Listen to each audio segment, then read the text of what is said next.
Let's go.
And good evening.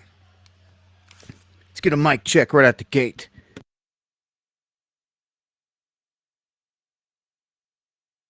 Want to make sure all the audio is good here, through and through, on the stream here right out the gate. And much love. Welcome to the show. 707 in the house. Yeah, just waiting to see some 5x5s in the chat. And there we go. Smokey, E Fitz, G, Pixie, Money Mike, Hitman, MC, Tom, Warlock, Bone, Susan, Minx, Jack, Barb, Bill, E-Face, D-White, Kathleen, Brian, Riding, everybody out there, man. Much love. I want to thank everyone that shares the stream, as always. Thank you, Shaggy, Mayhem. I seen your message. Prayers going out to Deanne, to everybody out there, to you guys, to everyone out there dodging tornadoes. We're going to touch on some of that here in just a second. Chris in the house, much love. Good to see everybody here tonight. Much love, Fry Guy, Tooch, Tacos, Hoodie, Kev, the whole crew out there. Hope everyone's doing good. Thank you, Tracy. Linda. I hope all is well in your neck of the woods, guys. Thank you, Flip, Boomer. Good to see everybody, man. Pixie. Going to start off here. Well, if you're new to the channel, make sure to subscribe. even if you're someone that's been around for a minute here, hit the notification thing and make sure that you're checking to get notified, because for whatever reason, YouTube's always up to something. If they're not unsubscribing people like D White, my own mods, and my wife and other people, like completely unsubscribing people, they will just shut off notifications where they will not send you a notification. I hear it all the time. And a friendly reminder to just check on my channel every day, mid-afternoon. You're probably going to see something dropped and going live Monday, Wednesday, Friday, 9 p.m. Eastern right here. You can email me, dabu7@yahoo.com, or at me in the chat there. I think we're also live on X tonight, trying that out. Just a much love to everybody. Keeping an eye on the YouTube chat is what I'll be doing. So again, at me there. If anything pops off, anything live, anything breaking that's going down. Now, I know we've got ongoing severe weather out there. I mean, trust me. 5x5 basically means that the video and the audio is good, Chris. Just basically saying that we sound good, everything, the stream's good. Good to go. Thank you. Look, I missed the stream on Friday night. I try not to miss any streams unless I absolutely have to. Let me tell you something. It was one of the scarier moments in recent memory in terms of weather. I have to say that here on the home front, it ended up, we got hit by storms and we got flooded, couldn't get to towns and all this other stuff. But in terms of getting wrecked by a tornado, that didn't happen, thank God. But let me tell you, a bunch of people were getting hammered, and I was following different streamers, and I was watching this all unfold, and I've got Radar Omega. I'll have to pull it up maybe. If we ever need it, I'll pull it up. But it shows all the tornado warnings. It shows all the stuff that's going down. And we can track the hooks out of these storm systems that are coming off of it. And you can also see the debris plumes that come up. And, man, this started on Friday. You know, I'm sitting there debating, can I go live? Can I go live? Am I going to be able to go live? Or is this going live? Am I going to have to worry about a tornado ripping us apart? That's what I was facing. So I had to make a call. It wasn't worth it to get blindsided. So, you know, we had to take emergency precautions here anyway. So what happened is Somerset, which is to the southeast or southwest of where I'm at, it gets hammered by this massive tornado. This thing stays on the ground for like 50 some miles. I tweeted out the images. There wasn't a tree left standing. It just buzzsawed absolutely everything. And one of the guys I was following, watching, he was like, man, it looks like it descended up 30,000 feet. He goes, this has to be an EF4, EF5, an absolutely huge debris plume. Well, yeah, it crossed over and hit the airport. It threw all the airplanes. It wrecked the emergency helicopters. I mean, it trashed everything. I'm telling you, we got hammered. And for people to keep asking if I've got a link, you know, to help out and all this for the stuff. No, I don't. Last time I put one up, it was kind of disheartening and put it up and like no one helped. So I don't know what to say. I mean, if I had the means, I'd definitely be out here helping all kinds of people. 4 years ago, we got wrecked down here. So people did help out then. People even came down from other areas and helped. That is appreciated more than you know. People still missing. Just swept away. People just go on with life. It's crazy, but this is a weapon. The weather is a weapon, and we're getting hit by this weapon more and more. Seen one of my neighbors when we was taking out trash, and they stopped and they was like, hey, we're just now getting back in. I'm like, well, what happened? They're like, well, we couldn't get back in. The flooding and everything cut them off, so they had to go find a hotel like 45 to an hour away to ride it out till floodwaters went down till they could get back into the area. And like I said, we tried to get to town. Both ways we went, we were cut off. Um, you better have some backup supplies in, right? Um, and it's a pretty crazy feeling when you can't get out to what you call civilization, to the bigger cities, when you can't make it to them, when everything's cut off. There's slips everywhere, roads completely covered in water, flooded out. Um, we dealt with that, but the tornadoes, man, as you can see here, this started in Missouri, and I was watching the tracks, and I've been doing this for some time. I'm not a meteorologist, but I mean, I've been doing this for like 2 decades, man. Okay, so you get a beat on certain things, and I just knew, I knew by the feeling outside here, the humidity in the air and all this. I just felt it. I was like, man, this thing's gonna be charged. And anymore, it seems like Tornado Alley has shifted from Kansas, Oklahoma. Not to say it don't hit there anymore, but it's extended further east through Missouri, through St. Louis, into Kentucky, Indiana, the sides that are flat there. Indiana's massively flat. Western Kentucky's flat as well.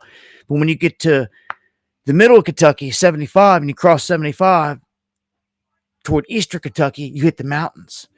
And see, this was the saving grace for Hazard, because Hazard, south of here, this big tornado kicked up debris. It was raining down in Hazard. I mean, that's how bad this was. Then a secondary tornado popped up behind all this to like play cleanup, I guess. And we're out in a vehicle.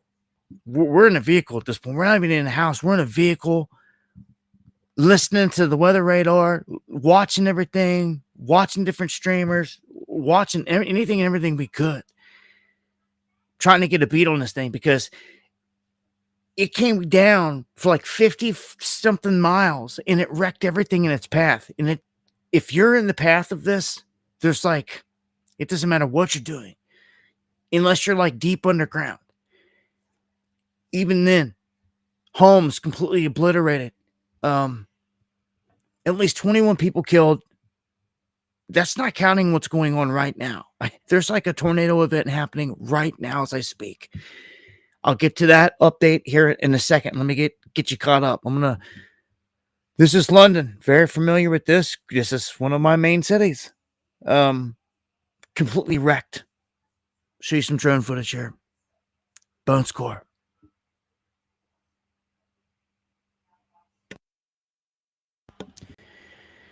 Everything is gone. Obliterated. All these people's homes gone. You can see the vehicles just tossed. London is right before you get to the mountains.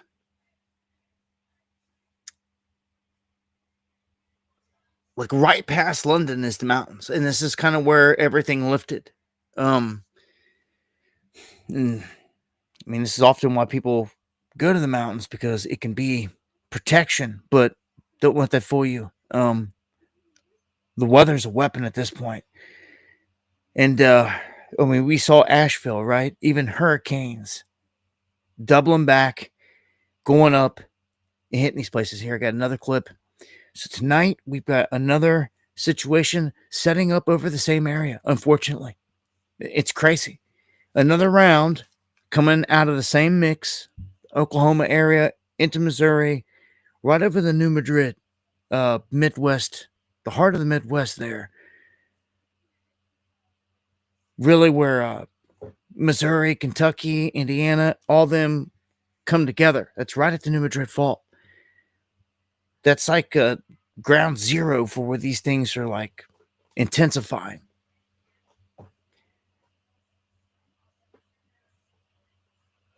Share with you that one there. I'll share with you guys here this clip. Again, this is drone footage. Just everything is obliterated. There's people still lost and missing, like under this rubble. You can see the car just tossed over on top of me. It's just slabs left. Slabs. That's why, I mean, this is scary. If you don't have a basement, it gets super scary. Like, you got to like outrun, like, I mean, what do you do? Like, it really, at this point, it makes me want to get some kind of, they sell these little concrete domes that you can sit out in your property.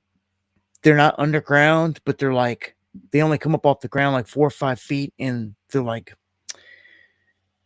dome shaped at the top, and they're all concrete, and they're meant to be like a safety structure. I mean, you can cover them with earth and everything else, but basically like an emergency cellar or emergency spot to run into.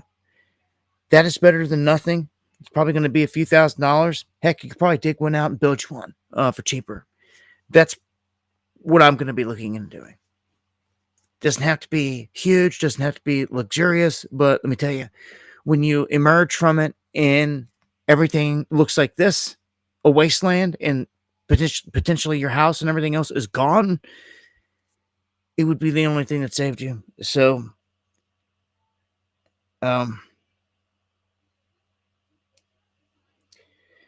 so much flying debris kicked up from this. This is just a wasteland. It's hard to fathom the damage that's been done. It was on the ground for so long. Again, I'm sending prayers out to everyone out there dodging them tonight. Deanne is out there dodging them, and others that's in the path of this. Trust me, I know the feeling. I sat here glued. It's like, what do we do? Like, do we stay here? If it looks like something's going to come up in this path, you've got to move. You got to do something. Where to go? I don't know. I just get to the closest place that has a solid structure. Preferably in the basement. I mean, look at all these places. There are no more. There's just slabs left, meaning anyone that was like staying in their house when they hit, they got swept away in this. That's a nightmare. I mean, it's an absolute nightmare. Look, just a slab, nothing left. Just a slab. All this debris stacked up. It's just, man. It's a weapon. You got to really take things into consideration these days. You really do. No matter what. Again, it's on my mind heavy right now. It's not gonna stop. To get something to go underground. Even if I gotta dig a damn thing out myself. Something's better than nothing. I just can't imagine. I mean, these cars getting tossed around and everything else. But from what I've seen, even though some of these cars and vehicles are flipped over on their side, they're tossed around and this, that, they're still intact. That truck still sitting there. I'm just thinking, that truck's still sitting there.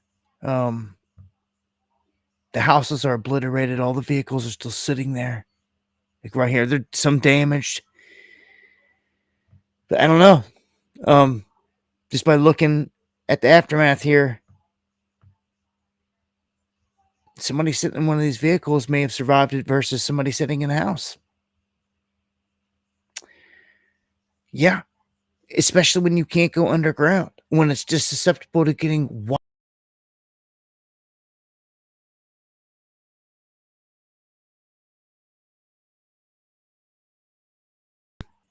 Again, I know people are out there running for their lives right now as I speak, and other people just don't care. They just don't care. That's the most disheartening, sickening thing that I've come to realize out of all these years is that people just don't care. And it just disgusts me. If I had the means, I'd be going to all these places, helping everyone as much as I could, every bit. If I had the means, any bit of wealth, anything like that, you'd see me at all these places doing things like righteous people should be.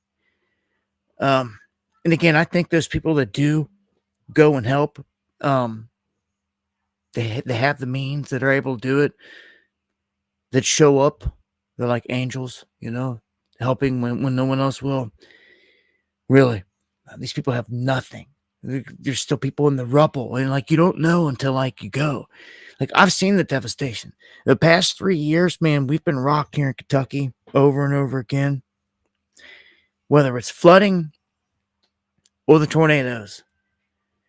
And the hurricane dang near got us. It came short. If it would went any further than where Asheville, Tennessee, would have came right up in here. We were just out of reach of it. But yeah, they're hitting you everywhere, man. And I gotta say that if you look at these pictures and you look at all this, these are neighborhoods in fairly what I would call flat regions and areas. Like I can look in the background of this picture here and I don't see a mountain. Okay, it's because this is the western side, central side of Kentucky. That's a lot flatter. Like when you get over to where I'm at, I'm in like the Appalachian Mountains. The mountains tend to work. Like if you looked up, you would see the mountains, without a doubt. You come down Mountain Parkway, you see the mountains. They do a job in buffering the weather. I tell you, because if not, things would be real bad. Hey man, Raynex, thank you for the coffee. I appreciate that to the fullest. And I've got the coffee thing. Let me see if I can get that up there on the screen. I'm going to move on to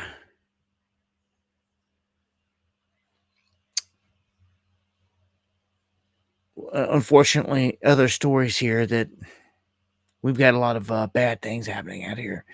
We have multiple people dead in a train accident that took place today, overnight, last night into this morning. This took place in Ohio. They're saying that multiple people are dead and another is missing. When this took place in Fremont, Ohio, a group of people were reportedly hit by the train on Sunday evening. And then the deaths all being confirmed today. This accident reportedly happened near the Miles Newton Bridge, which crosses the Sandusky River. 2 people were reportedly fishing at the time of the accident when they were struck by the train. So you've got that situation. Rest in peace to the deceased. And you've got 2 dead here in this incident. Some of these are things that happened here up to the weekend, over the weekend. Again, I didn't get to go live on Friday, so getting caught up on some of this stuff. 2 dead in this collision where a Mexican Navy ship that was carrying 277 people hit the Brooklyn Bridge. This was kind of similar. It reminded me of when the one boat hit the pillar and hit the bridge and brought everything down. But 2 out of the 19 injured died. They believe a mechanical malfunction and a power cut caused the collision. Now, this is what I tell you what, this is what doesn't sit well with me. You're going to tell me a power cut led to it smacking it? This is exactly what they said last time. When the whole bridge came down and went in the water, maybe that was the goal here, the aim. I don't know, but last time it was super suspect in the Bay where that happened. I forget exactly where that was. Was it Baltimore? It was on the East Coast. Where the boat hit the bridge and brought it all down. And people couldn't get in or out of the bay. You got to watch, man, some of the stuff. That's all I'm saying. It strikes me as odd, is all I can say, when a power cut caused the collision. That's just... I'm going to play a clip here. If you guys missed it, it was pretty crazy looking. Apparently, there were sailors or something, someone hanging off the masts when this all went down. I don't know if you can see it in this clip or not, but I'm going to play it here. Holy crap. You're going to hit the dock. The camera.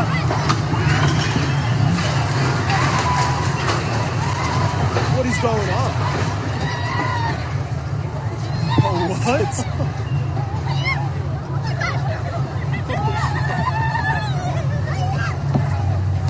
shaking out there. We gotta keep moving. This is insane.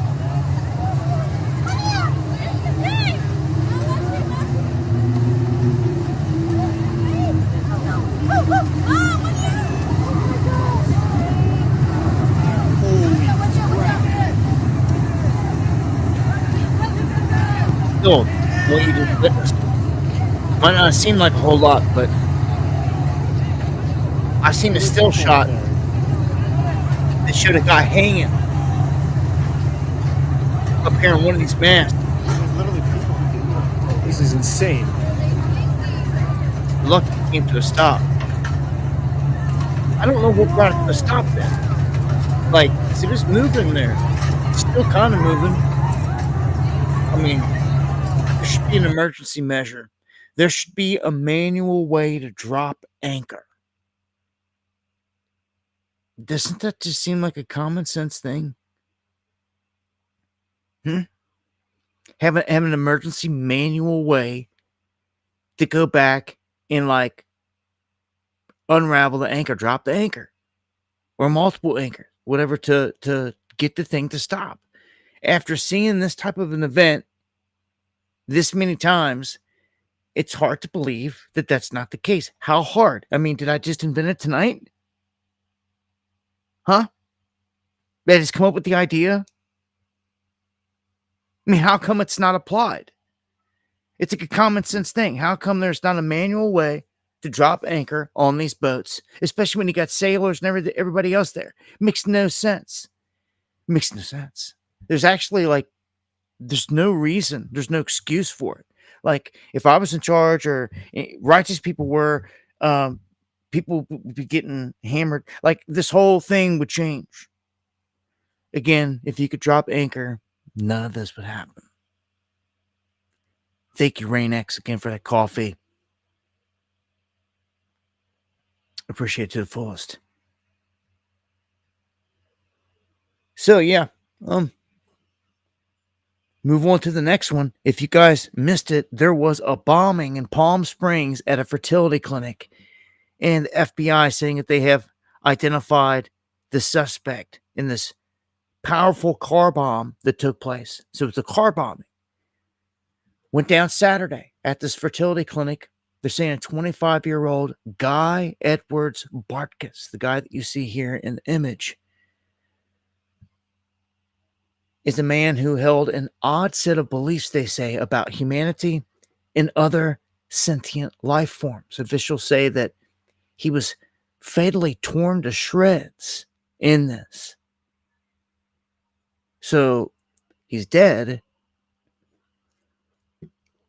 and basically martyred himself. I mean, that's what we just witnessed here.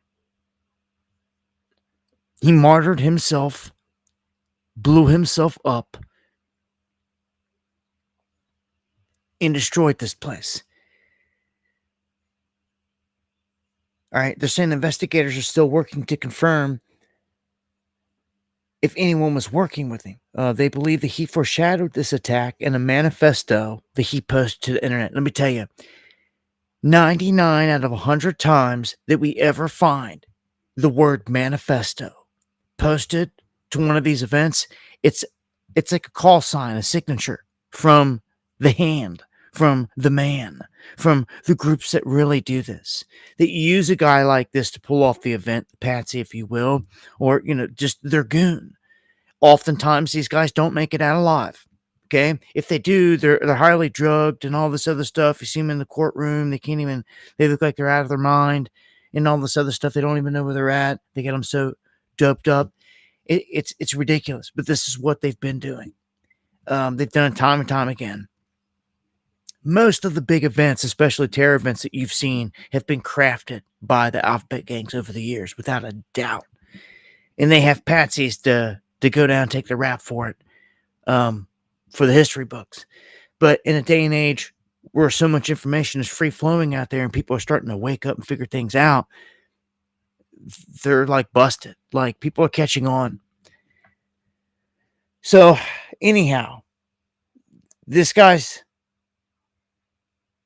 deceased, bombed the place, and it could very well mark the beginning of more. I hope not. But I've been anticipating this. I've told you, wait till car bombings, places start getting blown up. I'm telling you, and that's geared toward where they're taking this. They're about to correction. They have already waged war with the cartels. And most American people are oblivious to this, that our military is at war with people that they've labeled terrorists that are at the country right next door at our border. And the military stacked up, ready to start striking. They've got warships out there around Baja. They're flying flights all over the border. And like any time, I'm guessing like when they need the right distraction, there's going to be a shift in the energy in the air. And probably a window in the heavens, like something's going into retrograde or something. And that'll go into motion. This is how they operate if you haven't figured it out yet. Yeah. I'm going to keep it pushing. A manhunt underway. I told you there was a bunch of these guys that broke loose. Well, I was going to report on this. Didn't get a chance to. What we had here was 10 inmates that got away. And when I seen how they got out, it was pretty suspect because, man, it looked rather easy. But 3 of them have been captured. And they even left a note right here. Look at this. Look right here.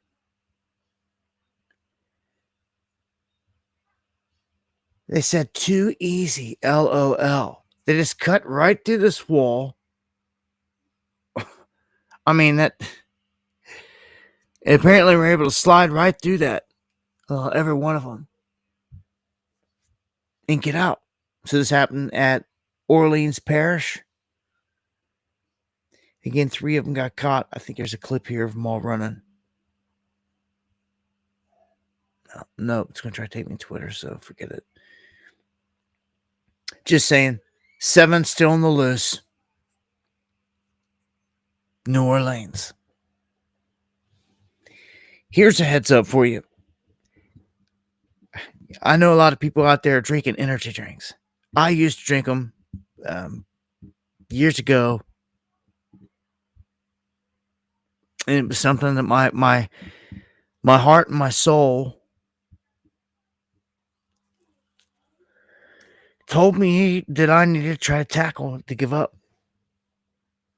Along with Mountain Dew and pop and cigarettes and all this other crap. And I did. I gave it all up eventually. Some of it all at the same time. Just to take the challenge. Because I felt God is asking me. Like, you need to live right. You need to live better. You need to avoid these things. So I gave up the energy drinks.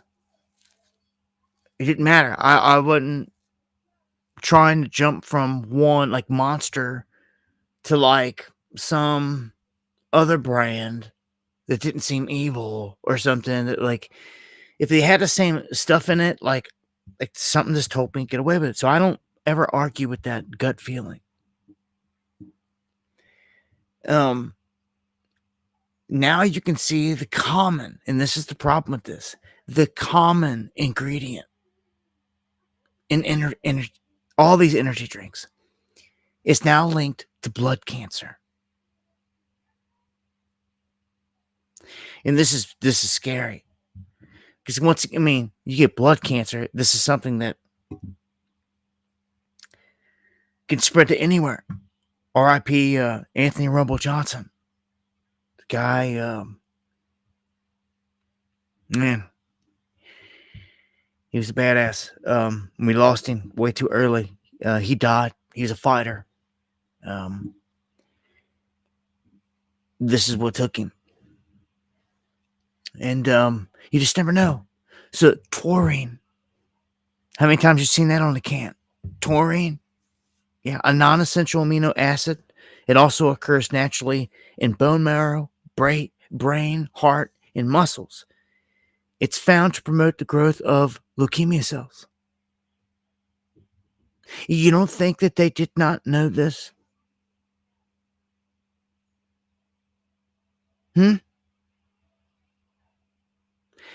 I'm going to, here tonight, every one of you, I got friends out here that I know are like still sipping on this stuff, family, and I know you do too. And like, I care. I want to see them give it up. Cry lit, man. Thank you for the super chat. Much love. Look, they're telling you flat out right now that taurine promotes leukemia cell growth. Like, you don't want to be consuming taurine. It's right there on the can. Again, I got friends. I got some of you listening right now that can hear me. Like, oh, like you probably say, don't even say my name. Look, that I know drink this when they go to work or whatever. And I care because I don't want to see you die. But like, you've got to care.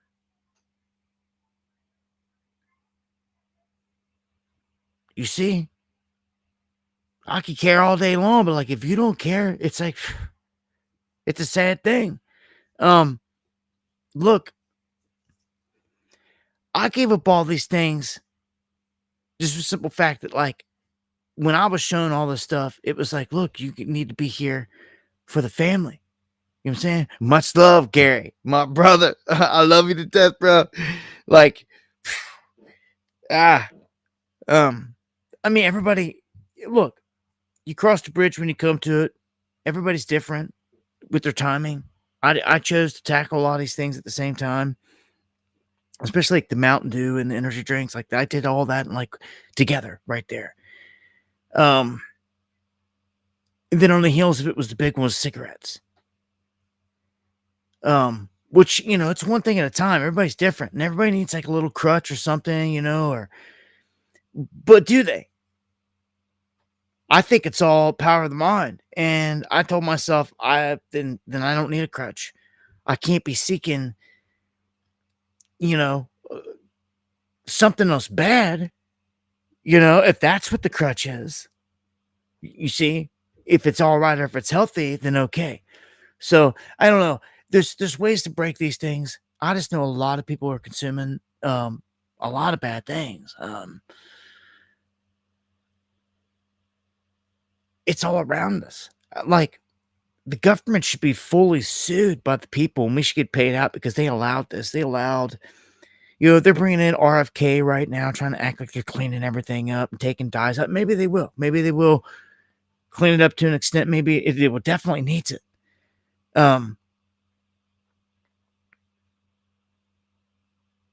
Susie Q says cigarettes are killing me, man. I pray for you that you can overcome it, Susie. I send love, and I pray to the Most High right now in heaven. You can overcome it. And anyone else out there that needs it. Pray on that. The power of two or more will bring results. You want to know what I did?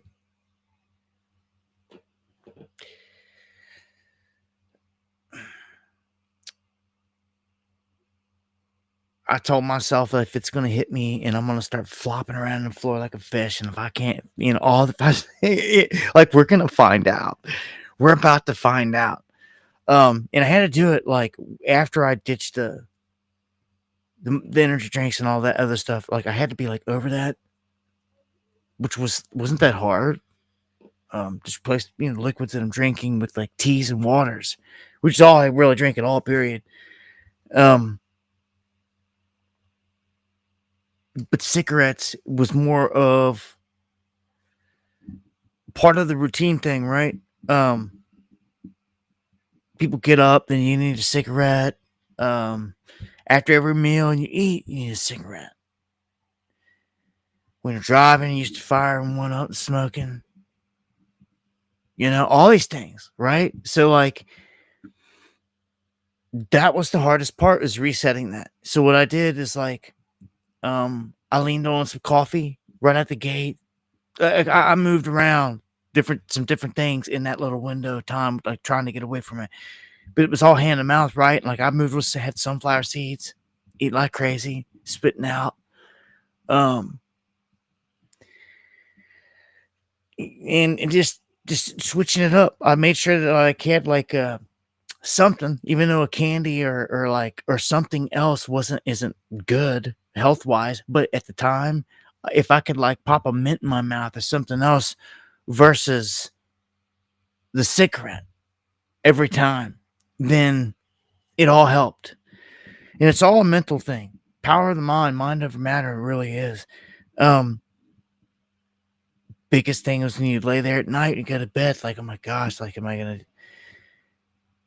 and when you wake up, you're like, oh, well, I slept. I fell asleep. I slept. I didn't freak out. Like night after night, it's like that. And like, I don't know, just quit thinking about it. At some point, like once the nicotine's out of you after a few weeks and you break this cycle of the things that you do all the time,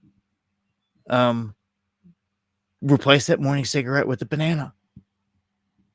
You sound stupid, but do it. Like, whatever it is. Everyone's different. I wish you luck. I'm just trying to give you some motivation, because, I mean, I did it.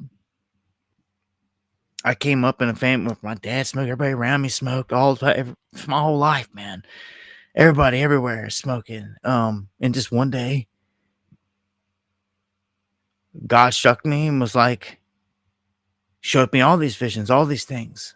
So when I had all the visions of the beast blockchain and the mountains and all these things, it was big time on me. And it was like, do you want to be here for your children in the future?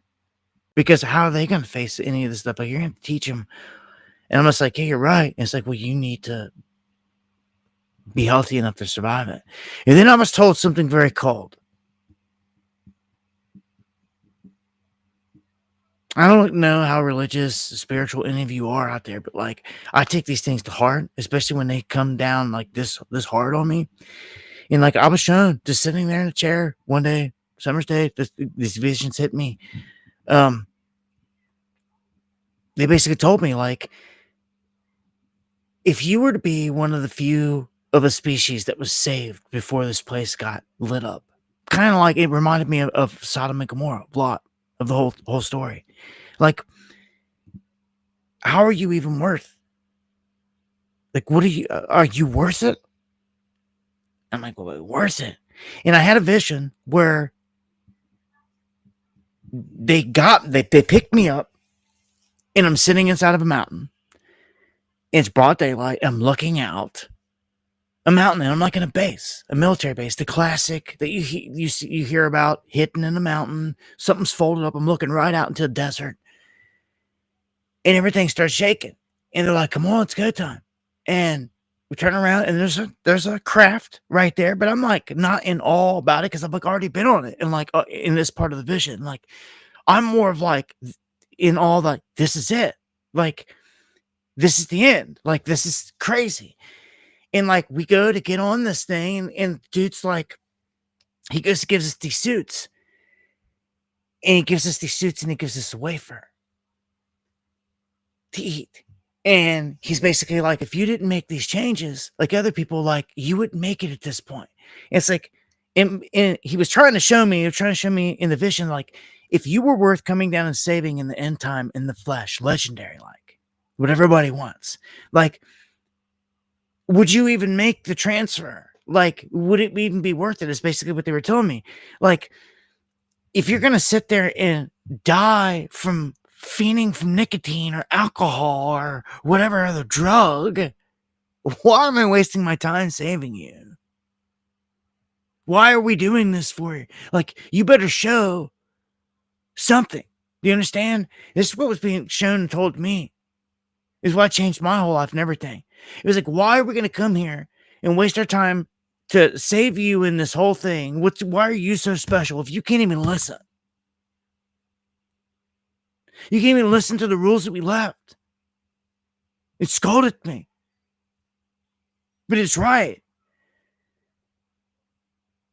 But in the vision, I apparently made it because I did all these things. And I was there. And like I ate the wafer, I put the suit on, and we lifted up off out of there. And I watched this place start to get lit up from subspace. The crazy. And then it was over. That's the vision that was bestowed upon me. And I was like, you know what? Something's trying to get it through to me that, like, I need to let something, the higher source that's watching, know that I'm worth saving. And doing as thou will, doing whatever you want to do, is it going to get you saved?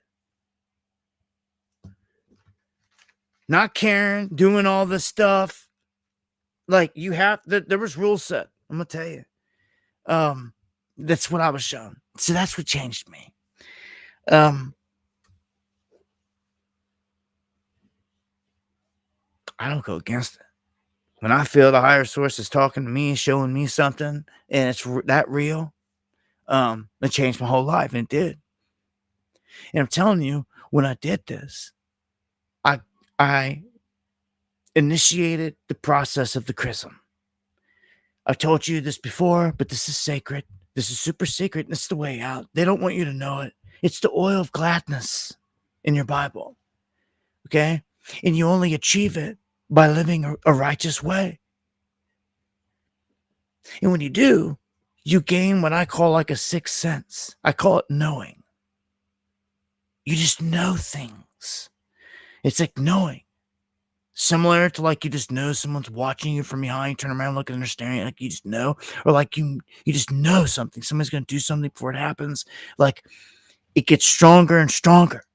It's like a sixth sense type of deal. That's the only way I can explain it. And I've experienced it. All right. So in tasting it and knowing it's there, makes you want more. So, everyone's on their own different part in this journey. I'm just trying to get everybody there the best I can from what's been shown to me. And it's kind of a common sense thing to me too. If I created life right now tonight with all you guys, if we were all gods here tonight and I created little life forms and we breathed life into them and we let them all go, then what would we say? Well, we got to find out which one's the betters of all of them. Like which ones, well, we got to test them then. We got to test them. And we got to see which ones will obey. Whichever ones don't, obviously are no good. Those that do, we take. I'm trying to warn you. Anyhow, I play my part. I put these warnings out. It's on you to make the change.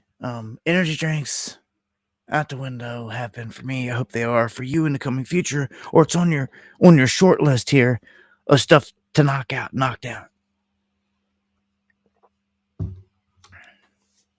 I care.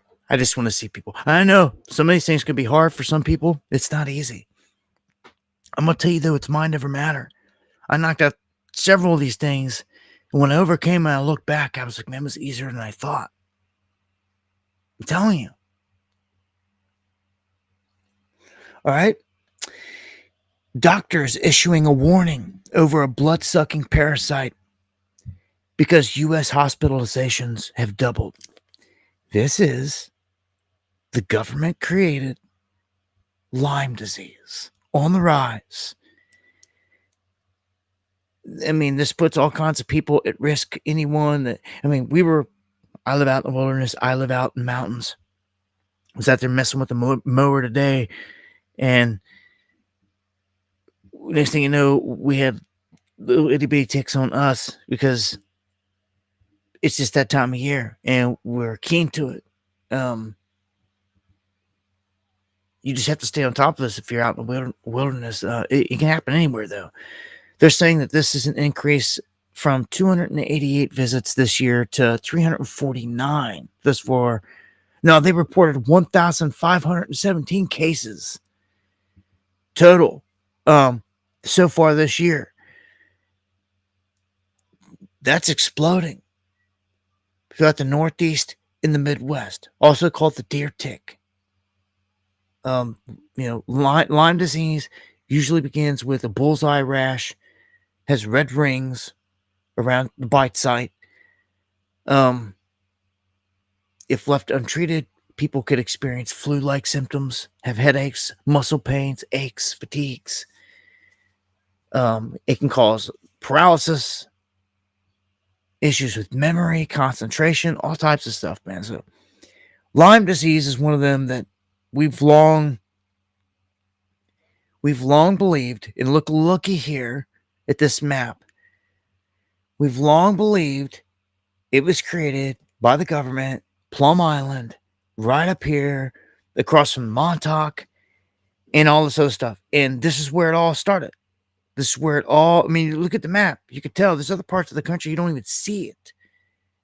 You know? Thankfully. Like, I mean, there's small little itty-bitty dots in some of these states, like Kentucky, for instance, where I'm at. You see small little itty-bitty dots here and there, but like the mountains run all through here. But that's a good sign that it's not like all through the mountains. If it was all dark like this, and I'm not saying like there's going to be ticks everywhere, but I'm talking Lyme disease spreading. This is bad. Like, this is a government project, man. Yeah, neurological is what it's attacking. It's awful. I know so many of you guys out there that are dealing with it. Straight up, I've got people that I know, some of you guys that have been dealing with it, and it's another weapon, man. It pisses me off because my people are getting attacked big time. It's just nuts, man. So the CDC, they're saying it recorded 7,000 cases. Here, New York saw 22,000 cases. Pennsylvania, 16,000. Massachusetts, 9,000. New York seeing huge portion of that. Eastern Pennsylvania. Lone warrior in the house. That's right. Much love, my brother.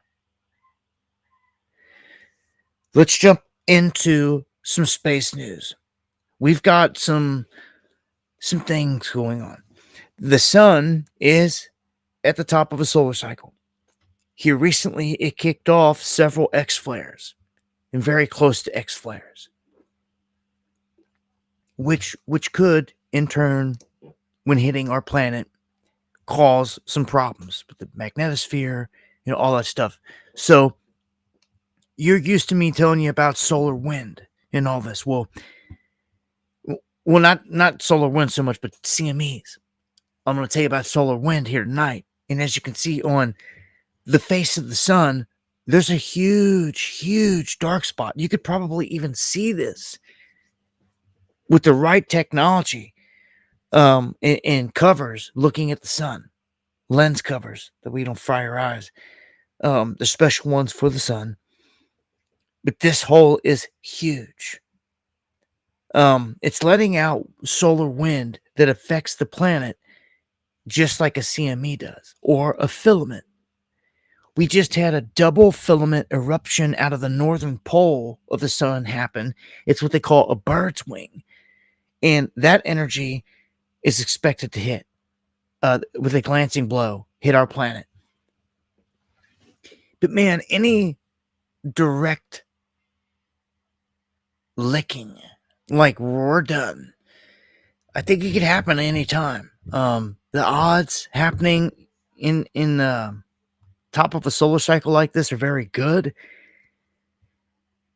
Again, it doesn't have to always come from a CME. A filament can unleash. You don't know when it's going to happen or where. Anything Earth directed. The solar wind is the same thing. So what this will do is it will cause an increase in aurora activity for sure, northern lights, things like that, which is the cool aspect of it, the cool side. But again, it could cause problems with grids. And we've already seen it in the past where the grids are susceptible, and we know the United States grid is just due to go. They're ready to put up a whole new one. And for them to do that, they need to wipe out. They would take, I think, the help of the sun in this, because they're set up like Cheyenne Mountain and other places. They're already set up to survive an event like this. There's a whole nother energy structure set up that people are not realizing. And like, they want to expand across the whole United States with this, but it's going to have to be part of a huge reset. Like, the whole thing has to come down first. Again, the sun could help them. And John, thank you for the coffee. God bless, right back. Yeah, I hope you're staying safe out there, everybody. Tornadoes and crazy stuff. Yeah, the magnetosphere going crazy now. I'm going to tell you this, okay? Listen, they don't teach you a bunch of the stuff in school and all this, but like a lot of the biblical stuff and even the workings of this place. But it seems to me that like that energy field, that donut-shaped energy field that goes around the planet, full of magnetism and everything else, I feel like it's a consciousness, a conscious cloud. Matter of fact, there's somewhere where we're gathering all of our energy, all of our thoughts, all this stuff, data points from anyway. And where do they even get the idea of the cloud from? Basically, it's a synthetic version of it. If you're trying to tap into the source energy, I feel like all this comes from this huge magnetical ring and source around our planet that's special. It's doing more than just being this magnetic field, so to speak. I wish we had the means to go up and improve some of these things, but we don't have a single righteous billionaire out there. Elon Musk out there trying to play like he's that guy. Of course, he's leading the way with all the space stuff, but we know that they got saucer, anti-gravitic, they got super propulsion stuff, and they keep launching rockets. Something's got to change. Like, there's going to be a paradigm shift, like literally, like in the way that this whole world operates in terms of it's the way it moves. I kind of feel, though, it's going to be in the beast system. Like the day where you're flying around in these things like floating cars, like all over the place, and these 0-point energies rolled out and all this.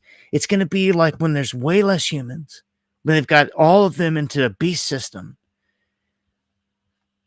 And that's like their utopia. AI and robots will service all the people that are in that world.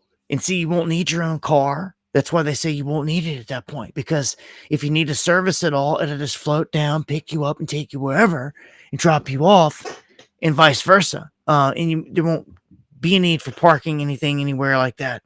They're already working on that. I've got a story lined up on that. All right. Before I even get to that, though, let me tell you that with this grid stuff, it's very serious. They actually have been conducting drills, and the first U.S. solar storm drill apparently did not go well. As you can see with the title here, the government has released the results of this multi-day emergency drill that's intended to assess our ability to handle the next massive solar storm. And unfortunately, it sounds like there's not a lot of room. There's not a lot going on here that's good. Like, they need to improve big time.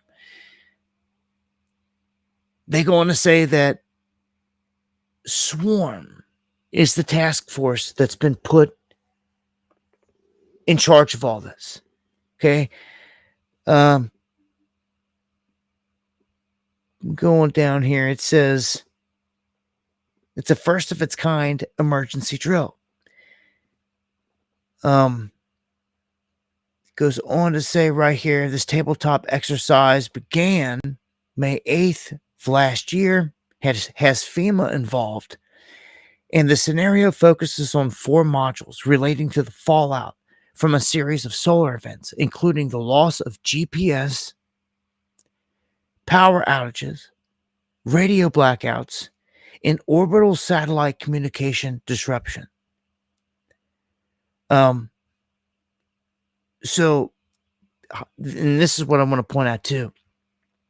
Their hypothetical emergency situation occurs over an 8-day span in the early part of 2028. In this situation, an active solar region begins to flare and it rotates toward a position aimed at Earth. And then everything goes into motion. So this is what they simulated. But I just want to point out the window there of what they, because sometimes these things come to life and go into motion in real life. 8 days, early 2028. Keep that in the back of your mind. We're in an active solar time right now. Actually, right now, I would say would be more active than 2028. But you just never know with the sun. I've got another heads up here, and this is going to affect some of you guys for sure. Tattoos being linked to cancer. All the stuff that keeps coming up of cancer, and it's garbage. Because I know they've got a cure for the stuff out there. We all know it. But they're saying that the ink, specifically, inside of the tattoos, there's a chemical that's been classified as a carcinogen or cancer-causing. Yeah. They say that research found that 21% of participants with malignant lymphoma had tattoos compared with 17% of controls. So they say all the data shows for sure that people that have an increase of this ink on their body have an increased chance of getting cancer just because of the chemicals being put in. So I know a lot of people got tats out there, this and that, some old, some new, this and that, whatever, but just saying, it's not surprising to me because I've always suspected it, but yeah, all the evidence is out there. I mean, everything around you these days is causing cancer in some form or fashion. Shift gears. Kroger overcharging its customers on sale items. So they're busted. Just throwing this out there. I mean, Kroger has traditionally been a decent place to shop. Although, every store is different. Management's different. I just know that we've been able to find non-GMO products and farm grown products that are healthy. It doesn't have all the stuff inside of certain places inside of Kroger's. So they've done that, at least here in my state, in certain places. But getting caught overcharging customers, you're busted. So I just want to throw it out there. If you think you're getting something on sale, you might want to take a good look at the receipt. Okay. Another thing, the bees are disappearing left and right. This isn't good. I've often wanted to be one of the people that have a bee thing set up and just to be able to harvest, the honey and to experience the whole thing. Go through the process. There's some people that's on one of the main back roads heading this way that do that. They've got like 4, 5, 6 different stacks there, the white things, and they're always out there in their bee suits, and they sell honey. They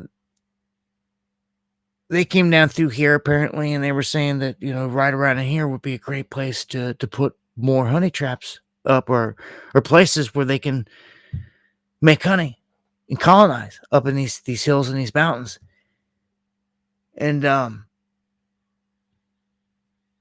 don't know, something's been tugging on me a lot more. Like around here, we've got little habitat zones just off to the side of the highways or wherever, like where people can't do nothing. Like it's for the bees and the butterflies and the pollinators and all that. It's called a pollinator zone. To keep them active and to keep everything going. But it's good to see things like that around.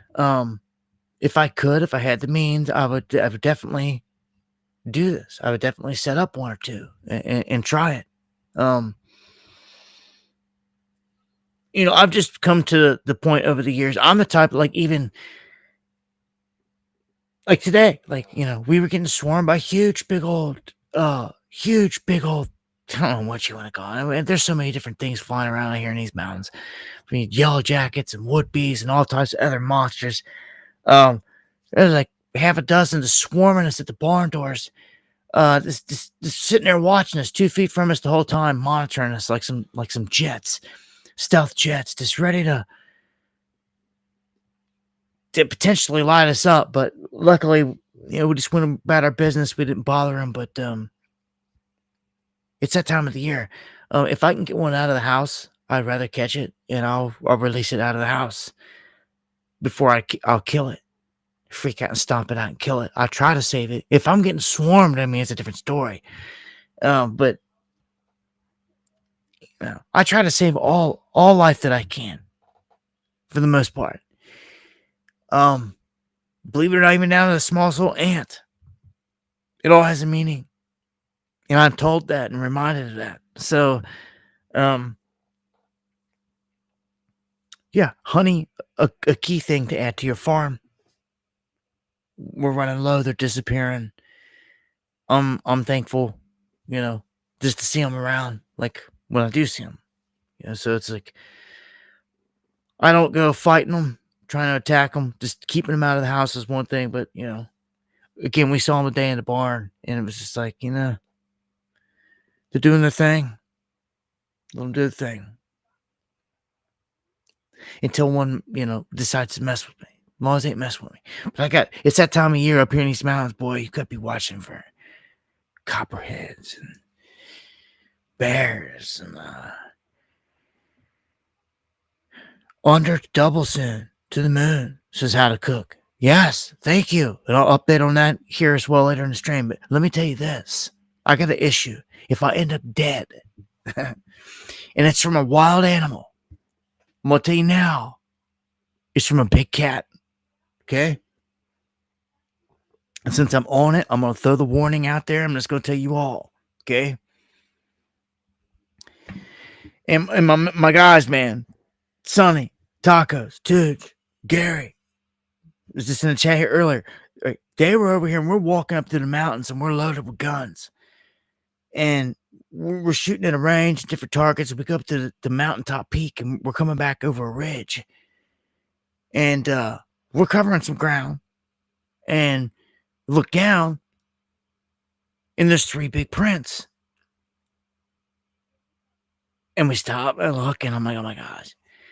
There is like the size of my hand, like a fist, closed. With maybe the knuckles puffed out a little bit, but not my fingers all the way up, but just like make a fist and kind of open your knuckles a little bit. That is the size of the print that was on the ground. It was a cat print. Okay. We go down the driveway.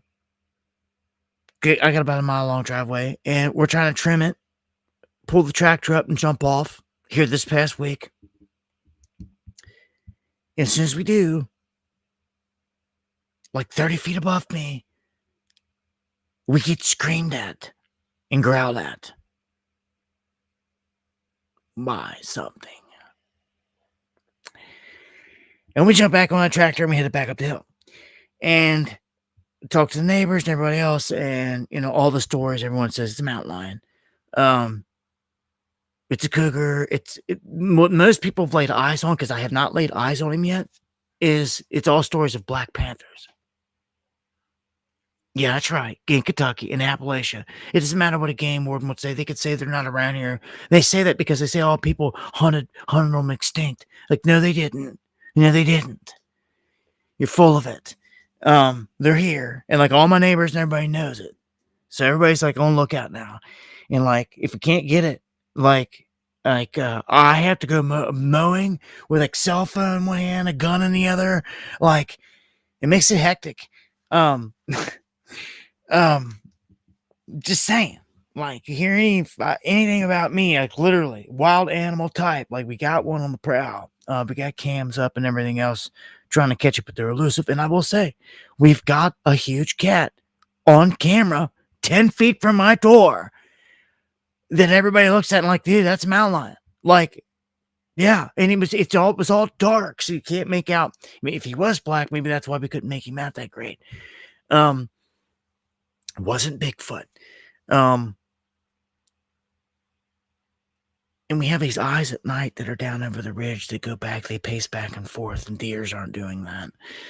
It's either the big cat or it's not bear, or it's coyotes. And the coyotes are a little different. I mean, they make noises, they run around. They don't just sit there and pace back and forth. Like, it's very indicative of a cat, man. I'm just saying. It's the only thing that gives me the heebie-jeebies in the mountains, because they stalk you, they hunt you. Like, I'll sit there and I'll talk it out with Bigfoot. I'll take my chances with the bear. That we got bears on cam, but they don't mess with us, man. They go about their business. They're not up here like, grizzly bear trying to maul us and kill us. No, they go about their business. They're more scared of us than we are of them. But the cats, never mess around with cats.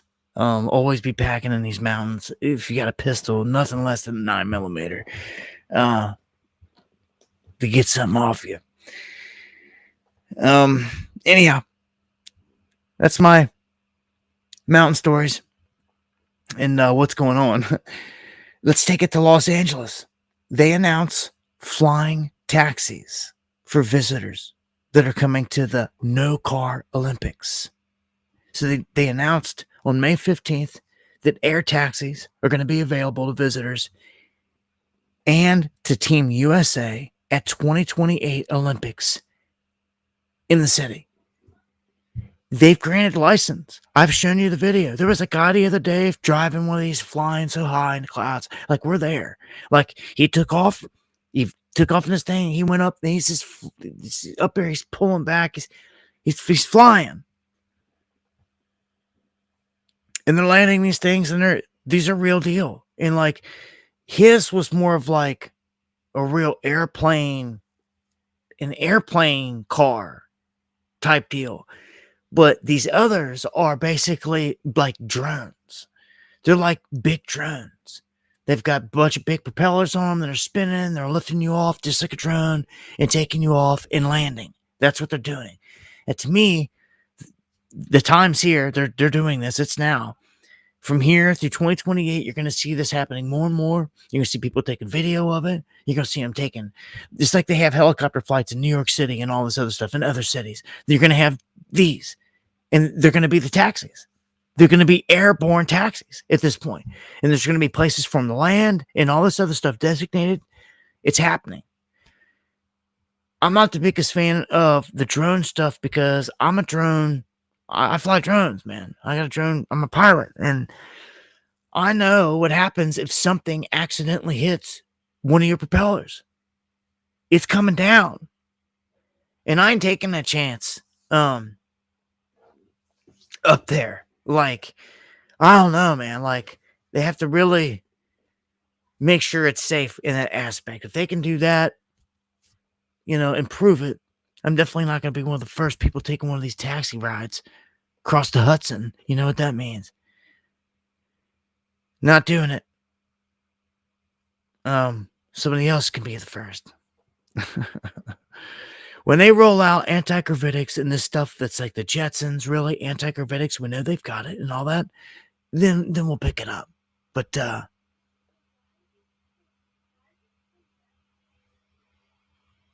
keep it going here, keep it pushing. I want to point out what the most accident prone car is in America. Just so you know, all right? It's a Tesla. I'm just kidding. But I think it is. It's not listed anywhere on here, but it's so new. I think that's why, because of the data.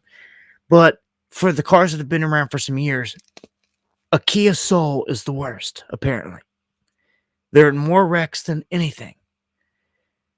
And I mean, virtually every make or every maker out there is on here, from BMW to Dodge to Subaru to Jeep to some are on there more than others.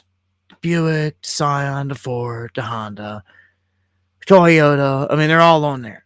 Lexus, Volkswagen. I mean, they all got some kind of model that performs crappy, that wrecks more than others. Let's just put it that way. But I tell you, once it take the top here, Jeep is up there quite a bit. And these little compact vehicles, what's the Kia Soul, the Chevy Bolt, and the Chevy Bolt EV, really tiny ones. They seem to be involved in wrecks. The tinier, the smaller the car. I wouldn't like that. Freak me out. I wouldn't want to be in a little can to get crushed. I want a little something. They used to make the old school cars back in old Oldsmobiles. No, they used to make them old school cars like tanks out of all metal and all that. These days they're made out of fiberglass and they just gone. Like the older school ones, man, they held up a lot better. Made them more metal. You know, the car would take a lot more of the damage, the impact, and crinkling up instead of you. You know, these newer fiberglass models, man, they just disintegrate.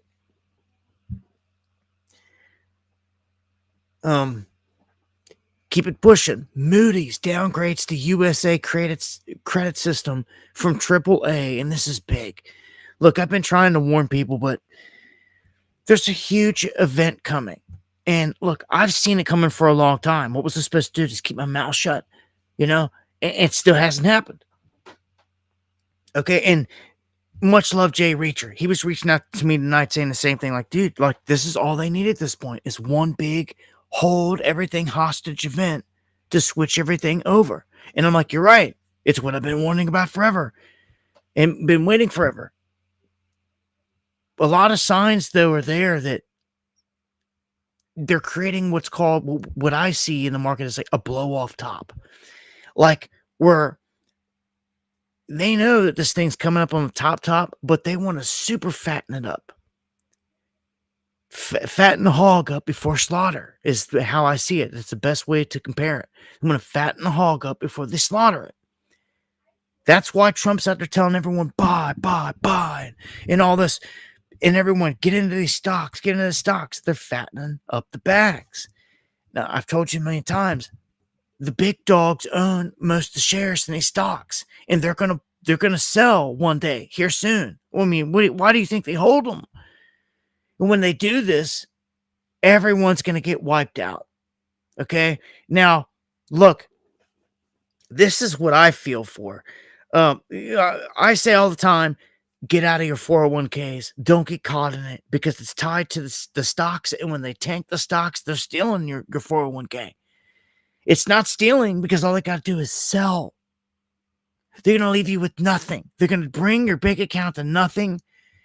And you can be like, how did it happen? It's going to happen to everybody by design. It's called what I call the great taking. It's coming. But for people that are like retirement age and older, you can take that out and live off of it yourself. For people that are like 40s, 50s, working their way, contributing to the 401k, they're not there yet. There's penalties for trying to draw that out. Some people try to say they can't get it out. I don't know what your situation is, but like from what I've always done, there's always been a way to like get it out, but there's penalties and at least roll it over into something else. But I would stop investing in it at this point if you can't get it out, because it seems like it's the target right now of being had. I mean, if you can't get it out, they're going to take it anyway. I mean, this is a catch-22. Like, how screwed is that? You keep contributing to something that if they attack it and they go one day to deplete everything, you still can't do nothing, Remember? Because you're not old enough, you can't get it out or whatever the rules are. Still apply. So even if this thing comes crashing down, you can't, what are you going to do? Like, everybody is done for. It seemed obvious to me. The easy and the stress-free thing to do is like not even get caught in it. Just saying. Not everybody has that option, but I'd be hedging bets elsewhere. I'd be putting money in property, gold, all this other stuff. United States, man, getting downgraded is huge. What that does, but all the people are running around like it's so much winning, like this place is done. We're about to get blindsided by an event. So let me point out something I put out in a video that is very important. I always keep an eye on the big dogs and what they're doing. If they're trying to retire, slip into the shadows, dump a bunch of stock, making moves indicative of something big happening. Well, Buffett has always been on the radar. And what he's done is pretty shocking. If you look at what he's done, because he's still holding certain items, he has jumped into cash a record amount. I've said it over and over. It's no secret at this point. He's holding like $320-some billion in cash. Just sitting there, not buying back into anything. Although he's still holding a few things. Okay? But what is he sold out of? More than anything. The banks. The banks. He liquidated Citigroup. Then he moved on and starting to clear out Capital One. And as I showed you every step of the way, he was trying slowly, so it wasn't obvious, to liquidate all of his BOFA. And he did. He burned that down to the ground. All of his Bank of America. Then Mr. He's going to trade till he dies says he was going to retire, which was kind of shocking to a lot of people.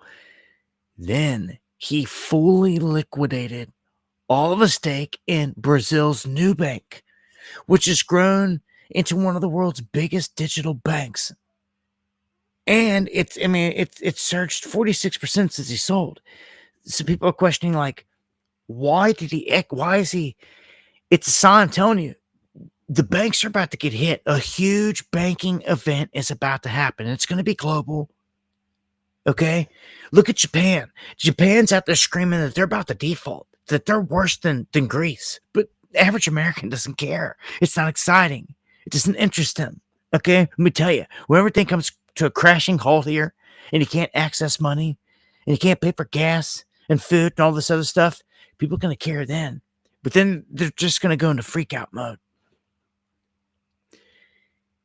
They're about to hold this whole thing hostage. And Buffett is flashing to me, he's getting out of all the bank stock. When the big dog out there is jumping out of all the bank stocks, what does that tell you? Do you really have to be a rocket scientist to connect these dots? I don't think so. It's like, it's loud and obvious, like blaringly obvious that, like, it's something's going on. I'm just pointing out what I see. These dudes are making suspect moves. He's ditched all the big banking holdings. I'm going to tell you, it's about to come under attack. He also sold all of his stock in a dialysis company 1 day before lawsuits were launched against it. And it dumped out. 1 day. Talk about a guy that has insider knowledge and knows things. Yeah, that's why we watch him. Let's look at some of the world's biggest economies. Just so you know, the United States is the biggest economy. We're going off 2024 numbers, GDP in the millions. So the U.S. at the top, China number 2, Germany number 3, California Number 4. That's how much of a juggernaut California is there. Japan, number 5. Number 6 is India. So California, bigger numbers than Japan and freaking India. Okay? Then 7 is the UK. 8 is France. And 9 is Texas. Number 10, Italy. Right? That's the top 10. So when you're talking like economics, all right, let me just throw in number 11 is New York. Top 11. You're not even talking countries. You've got freaking states, United States that do more with their economies than Canada does, than Brazil does, than Russia does, than Mexico, Australia, Spain. That's pretty big. So I just wanted to let you know where the numbers were. Gold continuing to surge. And Costco is now enforcing strict limits on gold bar purchases. A limit of 1 transaction per membership with a maximum of 2 units per 24 hours. Huh? That's right. Rand Refinery bars selling for $3,249.99, while Pam Sweet's Lady Fortuna sells for $3,389. They are each 24 karat, non-refundable after purchase, but they are stamped. I'll tell you now, if you're going to buy any kind of gold and you want to invest where you sell it later to like the pawn shop or a gold dealer and get the top dollar out of it, you want to buy bars like in this image that are wrapped in plastic, or even if they're just stamped. But if you're going to make an investment, get the gold bars that are in the plastic that are serialized. Because if you take a gold bar that's been melted down and has no serial number on it, they will not buy it from you. Maybe you get lucky and someone does in the back parking lot somewhere. Most of these places can't help you. Because the government is strict on them. Because you could have stole it from Fort Knox and melted it down. And the only way they'll ever know is if they test all this stuff and they can track it back and trace it, which they can do in certain instances. But if you're looking to invest in gold or silver, same thing, for this purpose alone, to sell later to make money as investment, you better do it this way. Because if you go with any kind of other bullion that's been melted down, they're not going to accept it.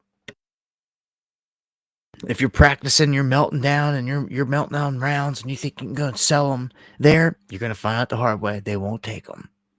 Now, the people in your community in a barter situation probably will, but that's pending. Do you even know? Do you even know what the people around you in a crisis situation are willing to accept for barter? Do you? What do they have to offer? I would take a good look at that. That's pretty critical. Because in all reality, your whole barter situation is reliant on that. If you're oblivious to what your neighbors and all that will even accept, like, you're slipping so bad.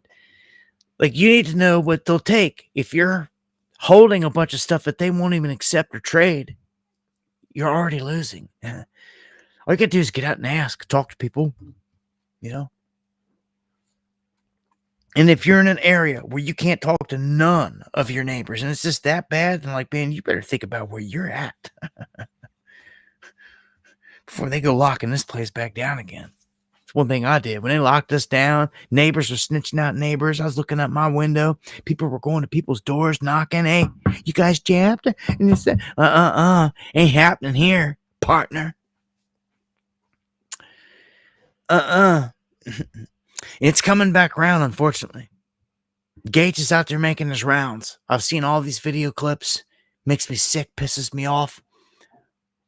I was going to play one tonight. I can't even do it. Won't even do it. I can't stand to see him he's running around free. He should be getting arrested, but he's one of many that should be. I'm going to jump into this whole thing, into the politics here in just a second, and the sham of all the stuff, like the whole Epstein thing, all of it. Called JFK, all the stuff they're supposed to be telling you about. It's just all sham. I don't trust none of that. I don't trust this piece of work here neither, Bannon. But he has records on here, and they talk about a couple things here, and I want to play this so you can see where this is going. They have some points, and Rickards is tied in tight with the economy stuff. He was tied in with all the stuff in the original form anyway. When it comes to everything that happened with the Saudis, making the petrodollar. The petrodollar is very key. It's what gives the United States the power that we have up to this point, backing our dollar with oil. He's saying a 2.0 version is about to happen. And you just seen Trump over there buddying up with bin Salman, likes to chop people's heads off. Anyhow, Bannon is part of the establishment. They tried to come out and say that Bannon went to prison and served the stint when we never saw any proof of it. And we'll tell you this. The day he was released and they picked him up, they showed it on camera, and you can find the footage out there.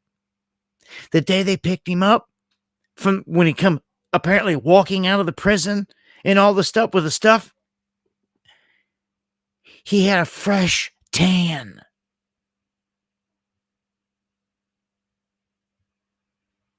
No, they screwed that one. They couldn't take it back.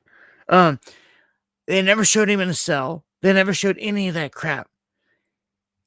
Many people raised the question and think that he was just like on the beach somewhere, like literally out of sight, out of mind during the whole thing. And when he showed up, it was almost a sunburn, dark tan. You could try telling me you've been sitting in a federal cell for the past however many, get out of here, dude. Garbage. And he's just a mouthpiece like all the rest of them. Look, Tim Pool, Alex Jones, all of them, all their minions out there, they were all brought in to make you trust and believe in this establishment and the feds, which you should know better, to think that Trump's the savior and that Bondi was going to be something righteous, that Tulsi was going to be something righteous, RFK was going to be something righteous, Hegseth, all these clowns, man. Cash Patel, Dan Bongino. Look, they literally fed you these people. During the Biden administration, they seeded them into your life in the streams. They did. It was a tactic. They did it to everybody, and they fooled them. They had RFK out there running, acting like he was against jabs, children's health defense, all this stuff, pumping it during lockdowns, during the Biden stuff, building him up. Okay, Dan Bongino over here on live streams, trashing him, going off. They're building him up. Got all these people falling in love with them. Same, all of them. Now look where they're at. And we're going to get to some of that here in a second. But dude, this is a show. Some of us see it for what it is. It's Illuminati on them. That's why I say it. Down with the beast. Anyhow, I'm going to play this clip real quick so you can get a hint or a taste at what's coming. I'm not going to play the whole thing, but in terms of a petrodollar and a deal with Saudi Arabia, this is what they got cooking.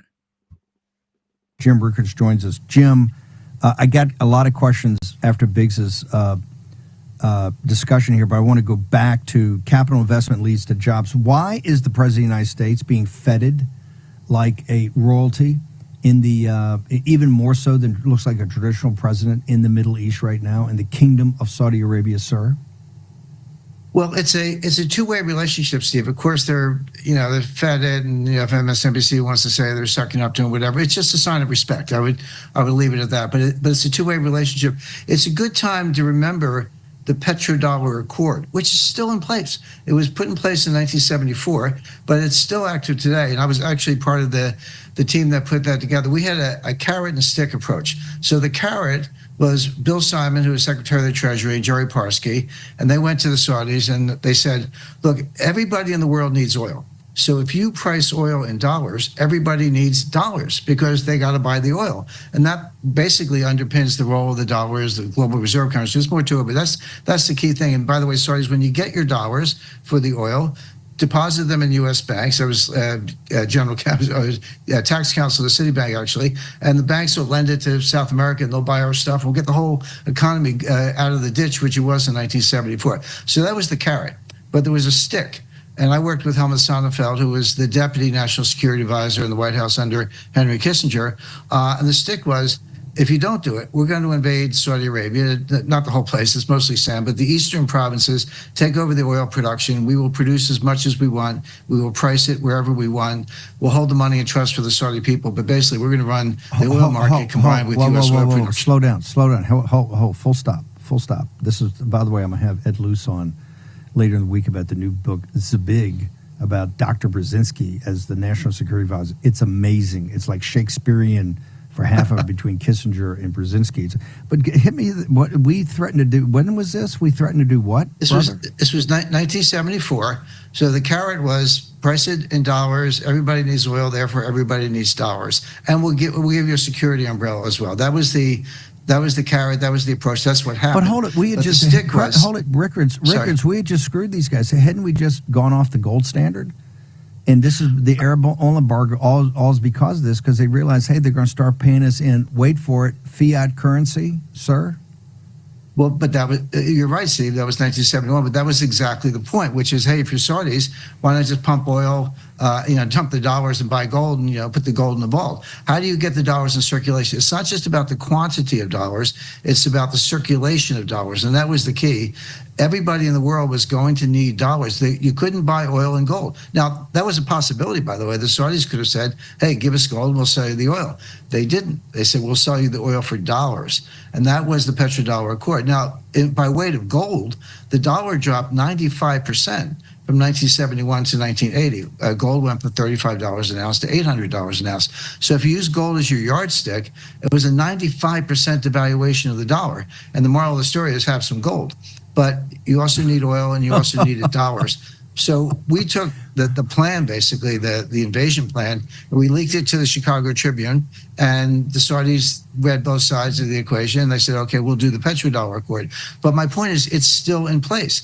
Now, we may be getting close to petrodollar 2.0, and obviously Scott Besson's but there. hang on, slow down. I want to make sure, hang on. I want to make sure Steve Bannon understands this. You say it's in place, but the Saudis cut an output deal with the Chinese to take it in, to take the currency risk and figure it out. The Persians did it with the Chinese, not the petrodollar. The Saudis, correct me if I'm wrong, done a 40-year deal with them, not the petrodollar. I think the UAE, our good buddies there, did one with Modi in India, our good buddy there, also away from the petrodollar. Am I wrong there? Haven't you always started seeing the cracks in the system? Well, you're right, but they are cracks. But that's the point. That's why it's time for petrodollar accord 2.0. Let's get back to where we were, and that's one of the reasons the president is in Saudi Arabia meeting with them. So, yeah, the stage is being set. Yeah, well, here we go. 2.0, big moves being made. It's like, you would think that if there was any bit of, I don't know how to even put it, if these people were a bit decent and had anything left of decency in them, they would understand. They would start holding Trump accountable for something at some point, to some degree. Like, he goes over here and talks to Ben Salman. Again, the guy's cutting heads off of people in this country.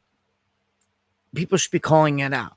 His base should be rejecting that, saying you don't need to be doing deals with criminals. I could go on and on and on, but Trump should have arrested Bill Gates in Mar-a-Lago, and he did not. And they should be screaming that. and like being relentless about it. But because they don't, what they do is they turn around and they throw you a bone to chew on, and they just force you to take it. And I'm going to come back to that here in just a second, but it does look like this whole 2.0 thing is part of the plan. Oops. All right, well, let's just dive into this whole thing with Biden, the whole Biden PSYOP. I'm sure at some point today you guys seen the news about Biden. They say that he has been diagnosed with an aggressive stage 4 prostate cancer. I don't know. You could take this several different ways. Okay, because the whole thing, that's why I've got the Biden PSYOP. They have proven without a doubt that throughout the presidency of what was supposed to be the Joe Biden presidency, that the character that we've seen all the time that has his earlobe attached to his head is a different man than the Joe Biden that was vice president during Barack Obama. Two different men, like two different. I don't know if the original Biden had died at some point, but they've shown us that this guy, or whoever it is, was literally in a mask on multiple occasions. And if you're new to this, you can go do the research. It's not a conspiracy. Like we've proven it. Like there was interviews where his neckline, without a doubt, it was a mask. You could see it. And even in other ones where it crumpled, like it didn't respond like skin would. And a bunch of other things, a whole bunch of other details. Like I said, the earlobe is like one of the biggest and easiest to pin down. And just the fact that he doesn't look like, you take one of the old images. I posted on X a thing of it. I had to take down one because it said clone on it. No, I don't think it's a clone. It's a clone of him. But a body double or a guy in a mask is not hard to pull off. It's actually very easy. They do it all the time. This is above Hollywood, remember. Politics is. The government. It's like A-level. This is where everyone in Hollywood goes. Right? This is where they go to. This is the big boy acting league because you're playing the people in real time. They need the best of the best. So I've suspected, is Biden even with us this whole time? The fact they're coming out right now and saying this whole thing about the whole cancer, it would, especially if he dies here rather quickly, it would sweep this whole thing under the rug and like kind of put it away for him. It would, but let's just say it's just Biden. He's been here the whole time. Well, guess what? He didn't just get diagnosed with cancer. They're lying about this as well. They're trying to come out and say he just found out, just got a diagnosis and all this stuff. That is absolute garbage. This man has known about this for years. I'm going to tell you. It's so bad now that it's metastasized or whatever to the bone. This form of prostate cancer. I know he's known for years. I know without a doubt that he's known for years. Because he slipped up in 2022, and maybe he didn't even slip up. You see, they're trying to say that people wrote it off as a gaffe, and maybe they did. But I don't know why they did. I never heard it until now, until today. I don't see how you write this off as a gaffe. It's not gaffish. He does a lot of gaff things. He was pretty straight to the point with everything he said. He even repeated the whole thing and said that area had the highest cancer rates. So it wasn't he misspoke or accidentally said something. No, he was saying something adamantly, and he says him. He says me and others. He says it. I'm gonna play the clip. I put this out. Here you go. And because it was a 4-lane highway that was accessible, my mother drove us, and rather than us be able to walk. And guess what? The first frost, you know what was happening? It had to put on their windshield wipers to get literally the oil slick off the window. Right here. That's why I and so damn many other people I grew up have cancer. And why can't, for the longest time, Delaware had the highest cancer rate in the nation. See? He must say it was something gaff. No, he said it. Wipers to get literally the oil slick off the window. That's why I and so damn many other people I grew up have cancer. And why... Said it right there.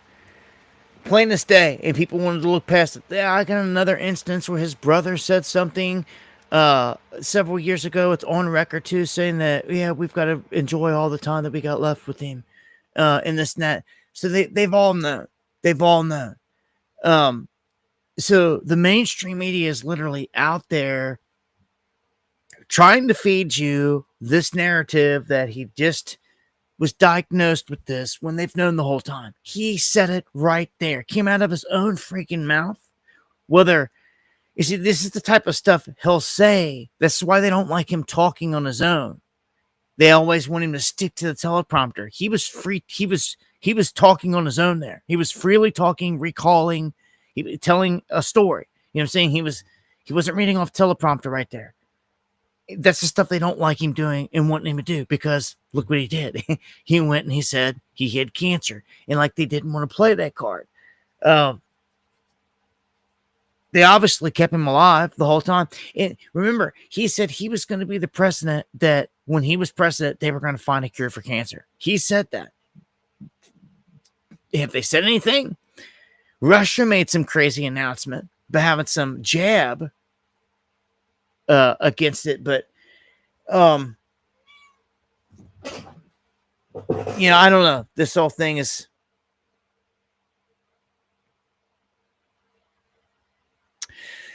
so what this has done, and imagine this has completely shifted the attention away from like any trouble that you would say he's going to get into. Oh, I also have a clip here of a urologist that says it's unheard of for someone with Biden's level of care to not know that he has prostate cancer 5 to 10 years ago. It was a full-on cover-up. I'm going to play this. It's very unlikely that someone could get annual checkups and not notice a PSA elevation over the past, but this is what I typically would see in a VA hospital, where a patient hasn't had medical attention in 10 years, presents to an emergency room with bone pain, and then they find that it's metastatic prostate cancer. But in the modern age of medicine, especially the fact that he was a former president, he had intensive state-of-the-art, care where we can see prostate cancer, 10 years in the past.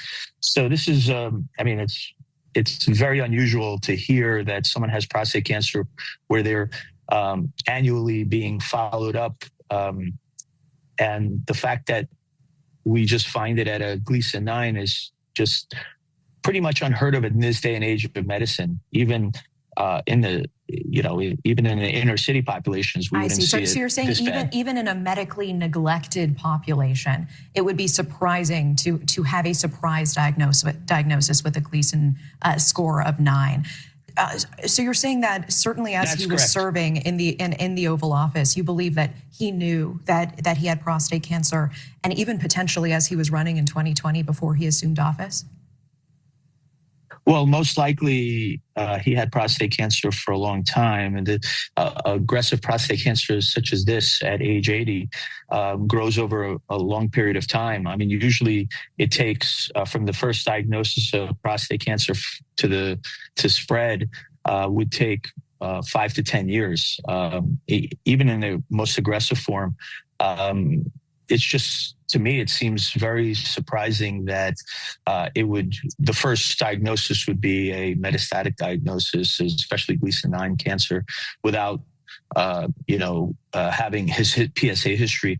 I mean, I would like him to get to release the PSA history right now to see what it was. I mean, I'm talking from an area of kind of not as much information as I would like to have. And it is not urologist. it is not standard. We were looking for a PSA score to be released as part of these public presidential health reports. We didn't get Trump's most recently either. I want to ask very quickly, so much has been made of his apparent cognitive decline. Is there a possibility that either the cancer itself or any treatments he was undergoing in secret could affect cognitive function of a person? Yeah, absolutely. Because what happens is when prostate cancer becomes, like say you get treated for prostate cancer and then the prostate cancer recurs, what you would do is you would start someone on a kind of a testosterone blocking hormone such as Lupron, and because Lupron acts to lower your testosterone, it gives you kind of like symptoms of depression, lower energy, fatigue.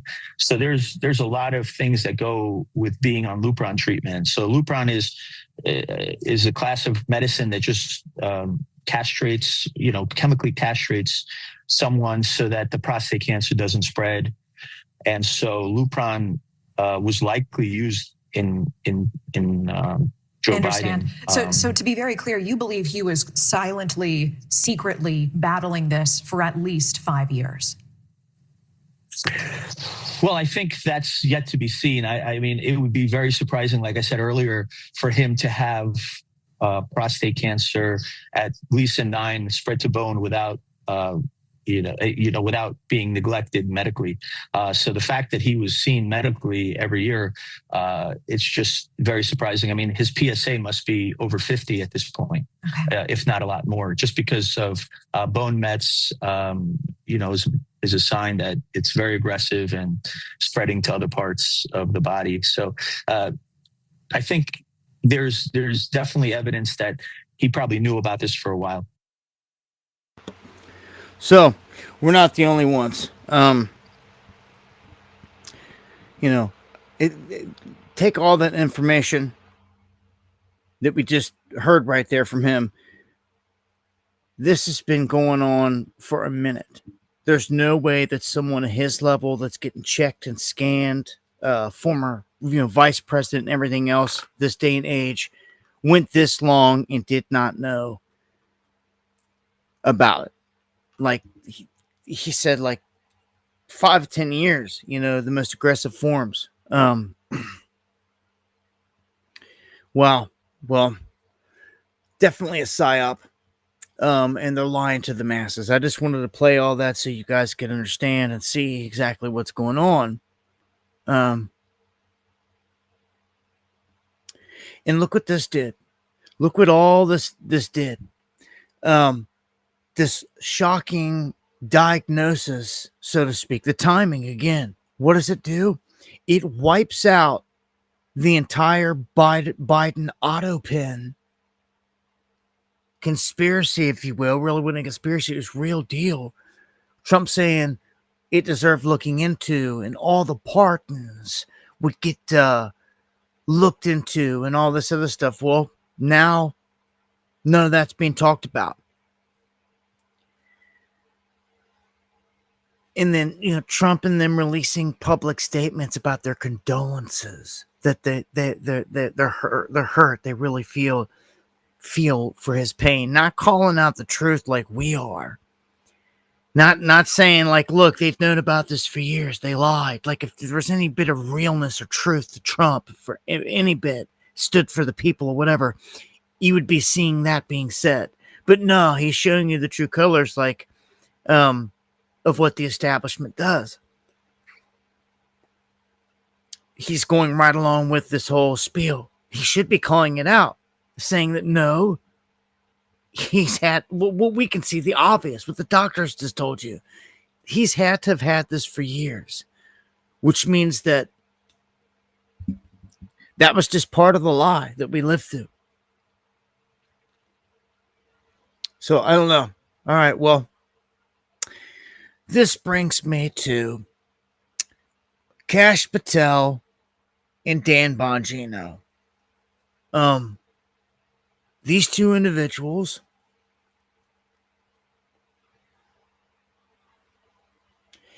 they have I can't trust them at all. I've never been able to trust nothing about them, their looks, their vibes, anything. I just say I knew all. I just the vibe just by looking, and the fact that they're working for the feds. Like, what do you expect that they're gonna do? Well, this is what they do.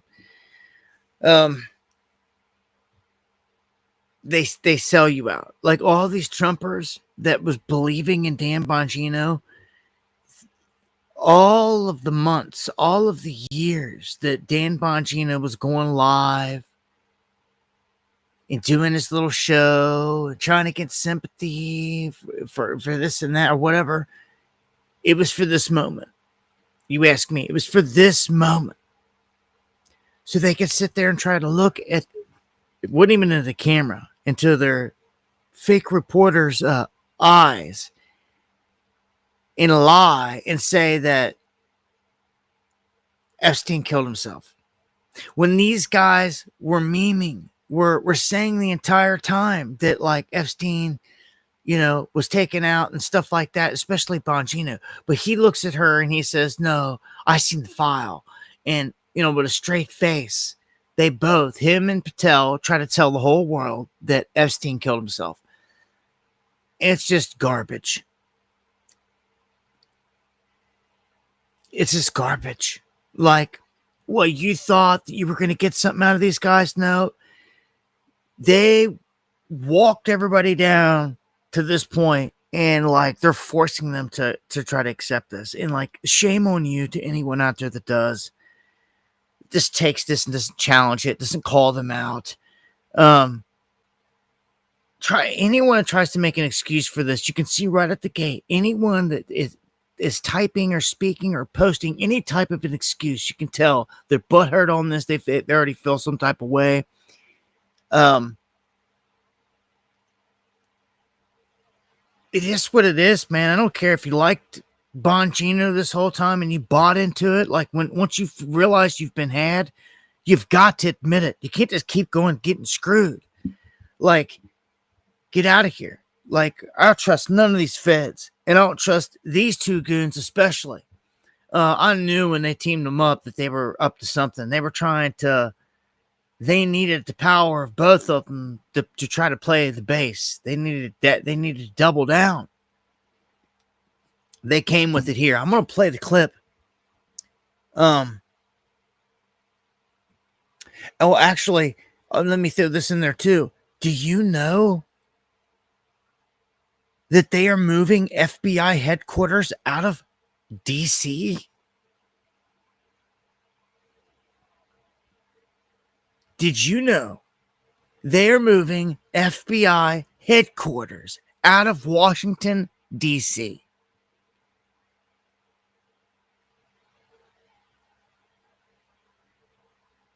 That to me is an ominous sign. They're going to spread out across the country. Not even going to keep one.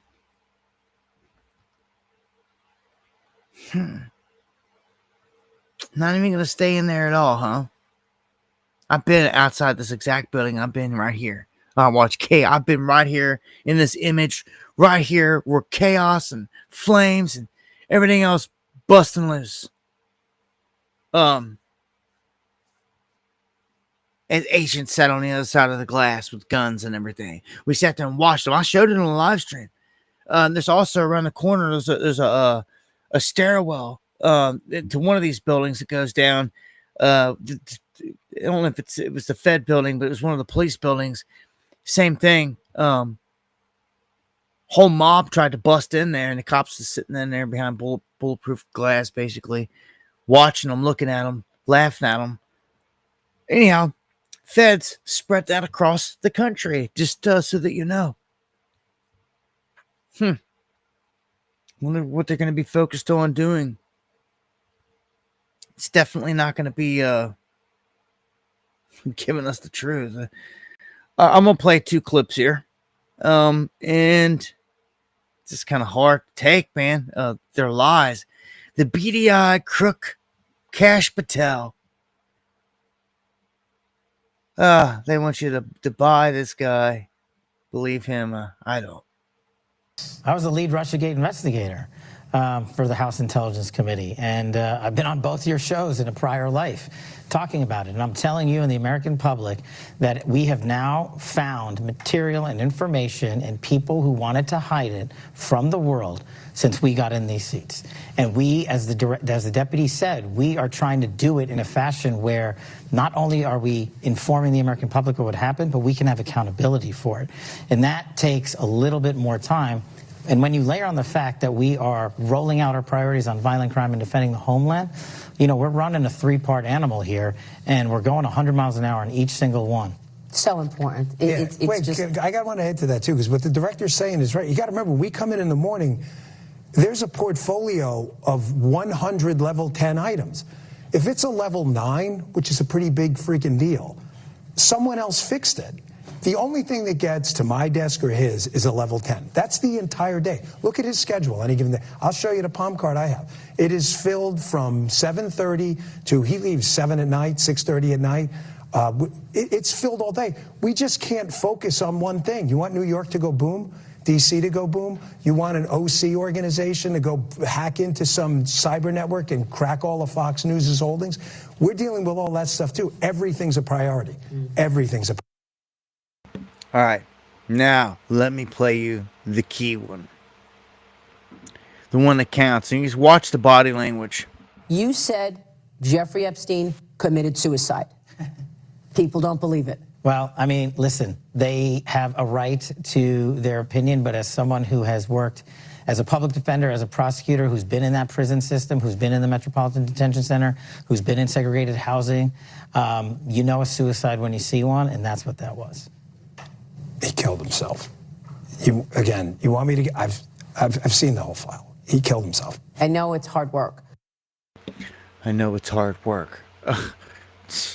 Like, so that one right there,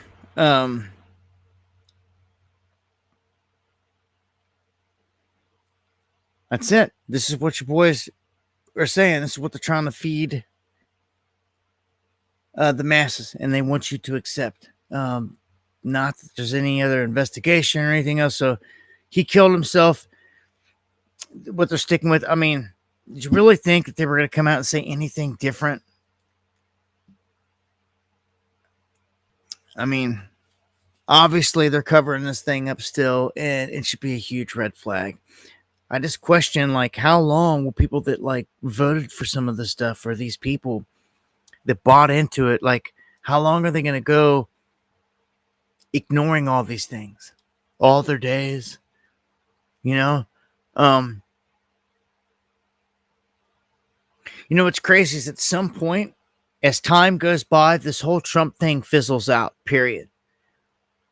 Everyone thought that they were cool getting pictures with Kash Patel and Dan Bongino going to all these events over the years, didn't they? Pandering and sucking up the feds. You fell right into the trap. And all these people think that they're part of some, basically a gang, organization, part of MACA, something that they were never part of before, so it made them feel special. Now, as you can see, the layers starting to peel back, and the evils, will they be real enough to call it out? Because they've been fooled. Because this is a left-right paradigm that they got caught in. And until you awaken to that and graduate to that, you're stuck in it. And they're going to play you. They're going to control you emotionally, every aspect of your freaking life.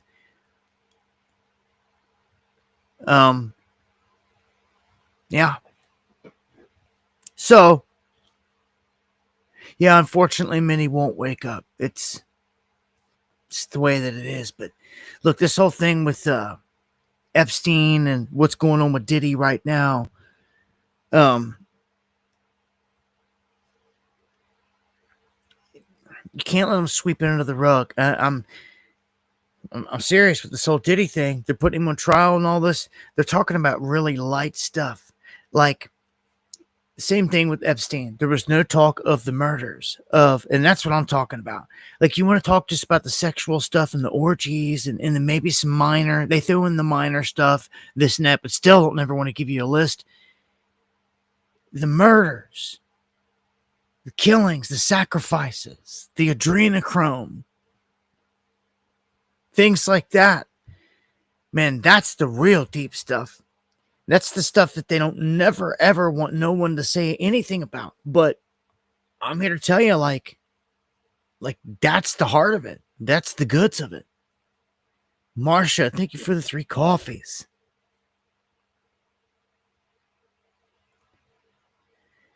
I don't know of any legit anything. What we do is we go out and we do it ourselves, Marsha. That's all I've ever known. There hasn't, you can't depend on nobody down here. Like, FEMA comes down through here and leave you hanging. Yeah, everybody that's been left hanging by FEMA down here is insane. Rocked. Years ago, the first time we got rocked down here, I was able to go through PayPal and put something together, but they stopped doing that.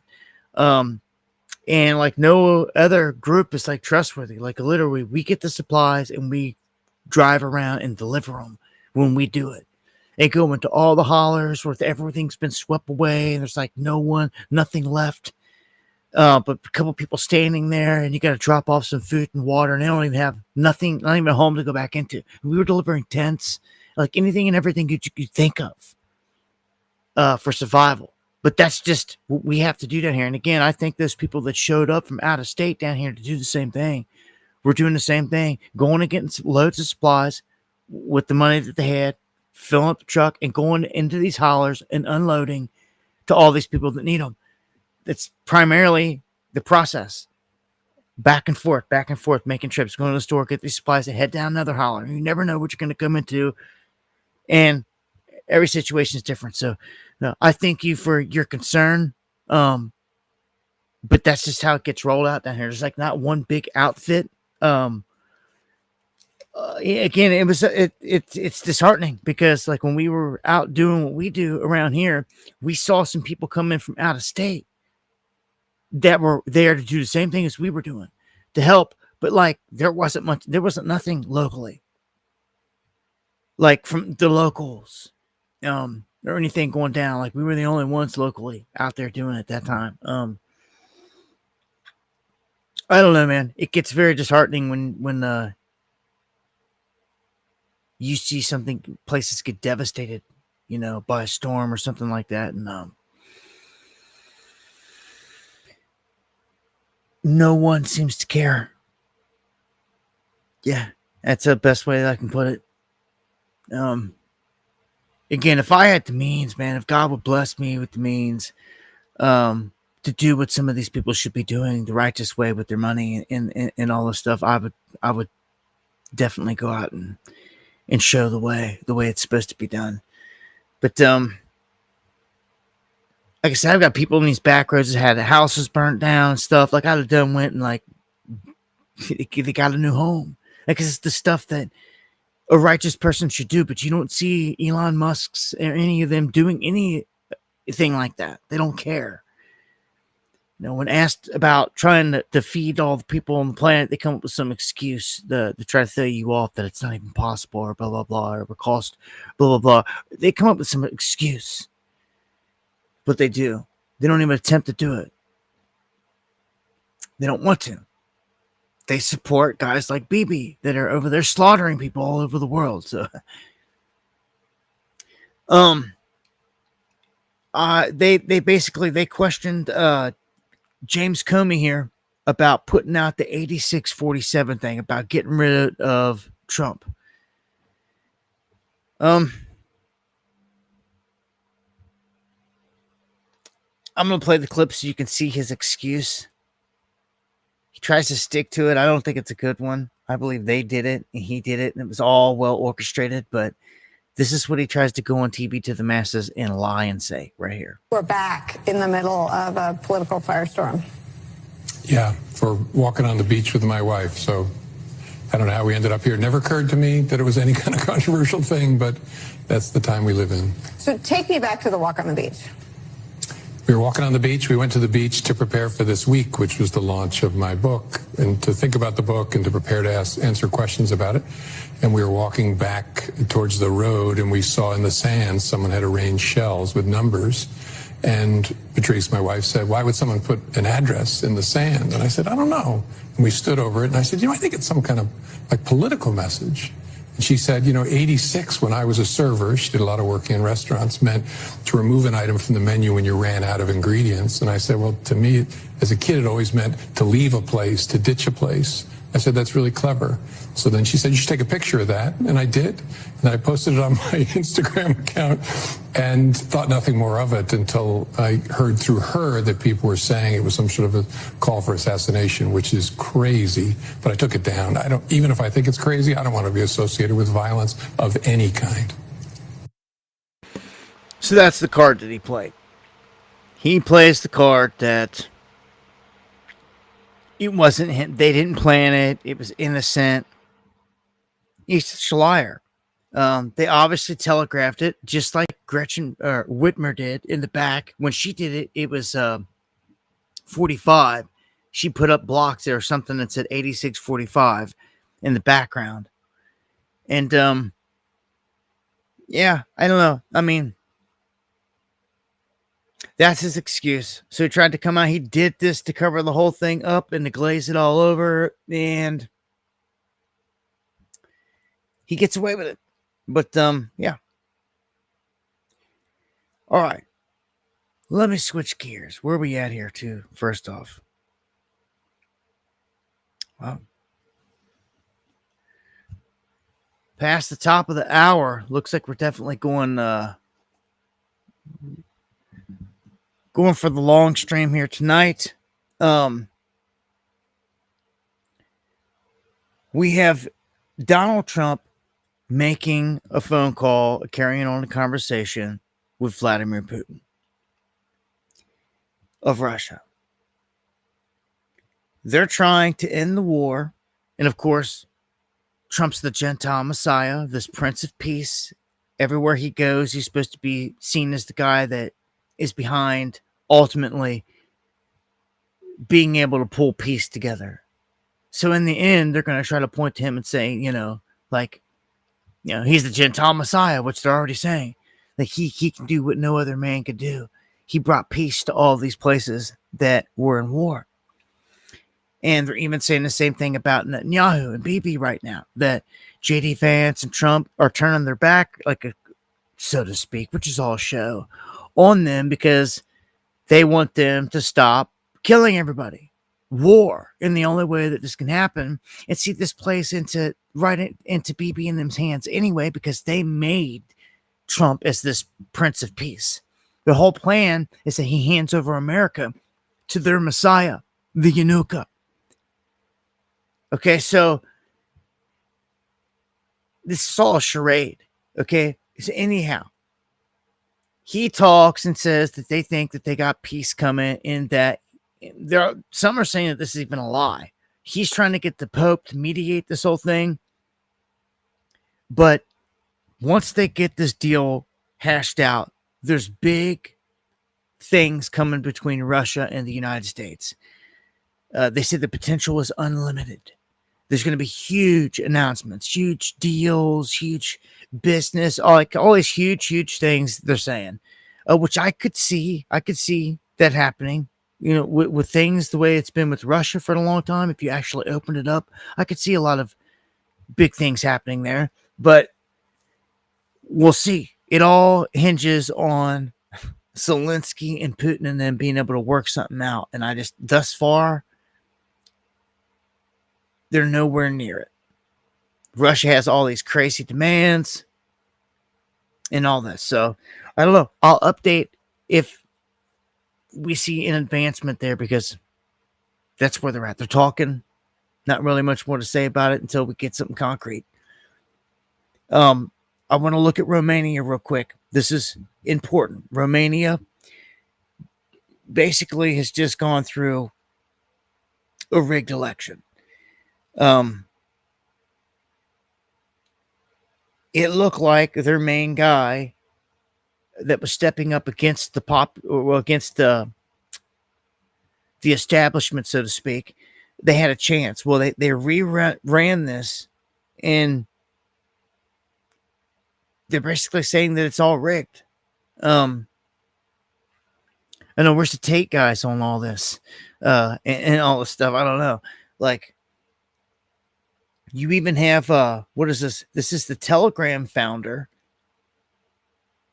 saying that the Macron regime interfered in the elections by pressuring him to silence conservatives ahead of the vote.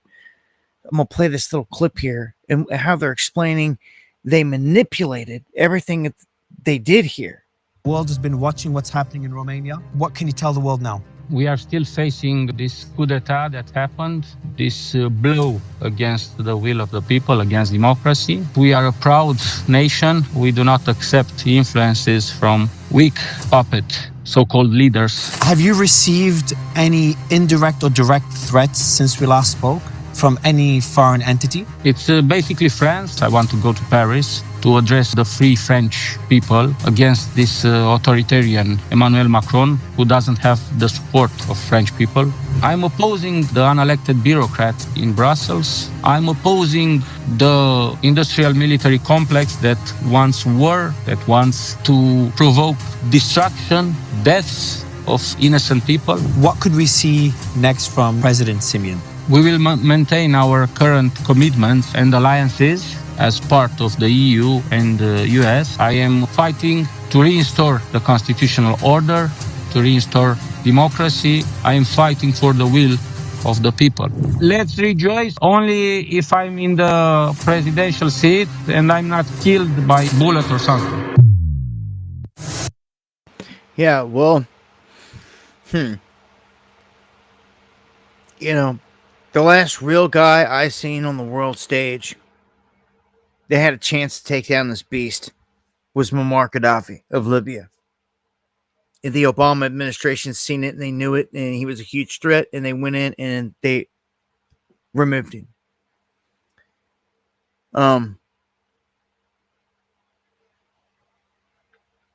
Can someone else, a true warrior against the beast, rise up? That's what they're trying to show this guy as being. That's what they're trying to portray him as being. Now, I'm going to tell you, Gaddafi had more than this guy could ever dream of. He had all the jewels and riches of a whole country and nation in North Africa, and had militants and everything else you could think of, and it still wasn't enough. He still could not stop the beast. They droned him, bombed them from the sky. They couldn't stop it. They just kept doing it, and then sent insurgents in until they killed Gaddafi in the streets.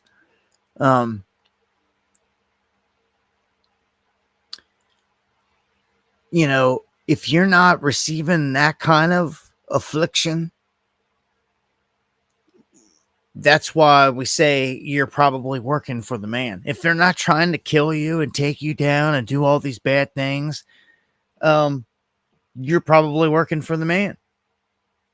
You know, if they're not trying to mess with you somehow, some way, but sometimes they'll set it up, they'll make it look like that. They'll make it look like the guys are getting attacked and all this other stuff, but it's not really. It's all show just to make you buy into the character, because that's all they really want. They want you to buy into the character.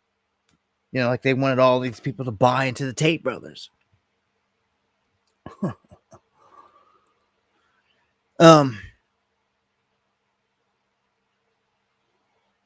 Trump is trying to send, speaking of Libya, he is trying to send 1 million Palestinians to Libya. So this is what they're trying to do. Trying to take all the Palestinians that are there, instead of like figure out the whole thing, give them their own state. He said, no, you got to clear them all out. Remember? He wants to send them somewhere else. And now he's trying to say he's going to send 1 million into Libya. Chaotic, all hell breaking loose Libya. I'm just saying. That's the plan. You know, Egypt and all of them said that they weren't about this, and they stopped anyone from coming into their country. But we're going to see what everyone's going to do here. China launches the world's first drone mothership. The UWN has been designed to deploy up to 100 AI-guided UAVs during high-altitude missions. They're saying it's big, but it's slow. It gets shot down. But if it got into the right region, it could deploy all these drones. It has a maximum takeoff weight of 16 tons, a wingspan of 25 meters. It can cruise at altitudes of up to 50,000 feet, so it can get up there super high, higher than most common medium-range air defense systems. And it has a range of approximately 4,350 miles. So it's capable of carrying up to 6 tons of ammunition, the ability to release up to 100 units of loitering munitions or small drones, including kamikaze UAVs, all types of stuff. So you've heard of it, but like, it's here. A drone mothership is what this is. It's here. Real deal. People put, crazy names. We've talked about stuff before. But this is real deal. Drone mothership.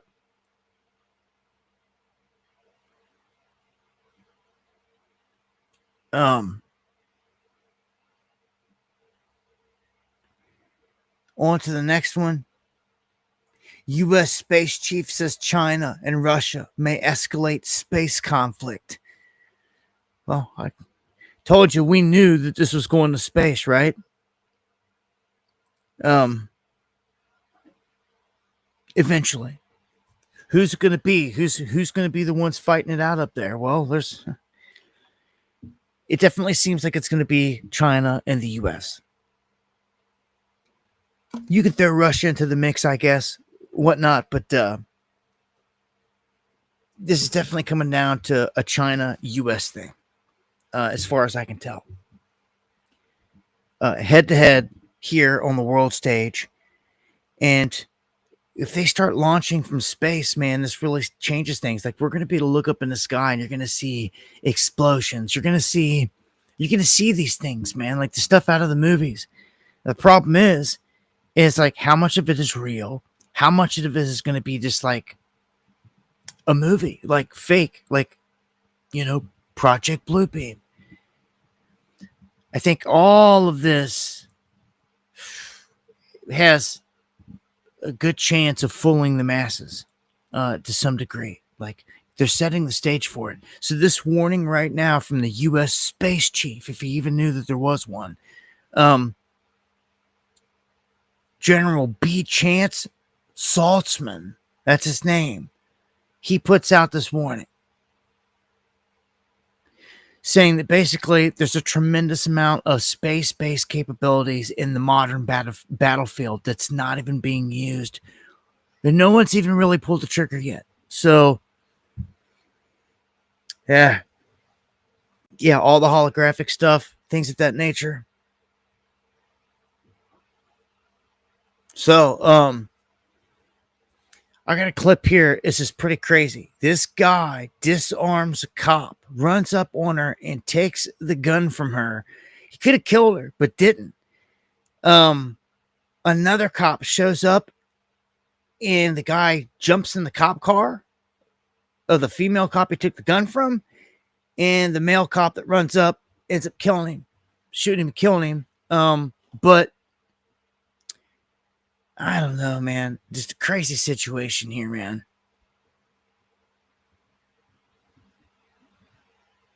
No audio till about now. It kicks in now. Save the Jesus name! Just save the Jesus name forever! Just save the Jesus name forever! Yes, I got it! Yes, I got it! Yes, I got it! Forever! Jesus name it! Please don't shoot me! Please don't shoot me!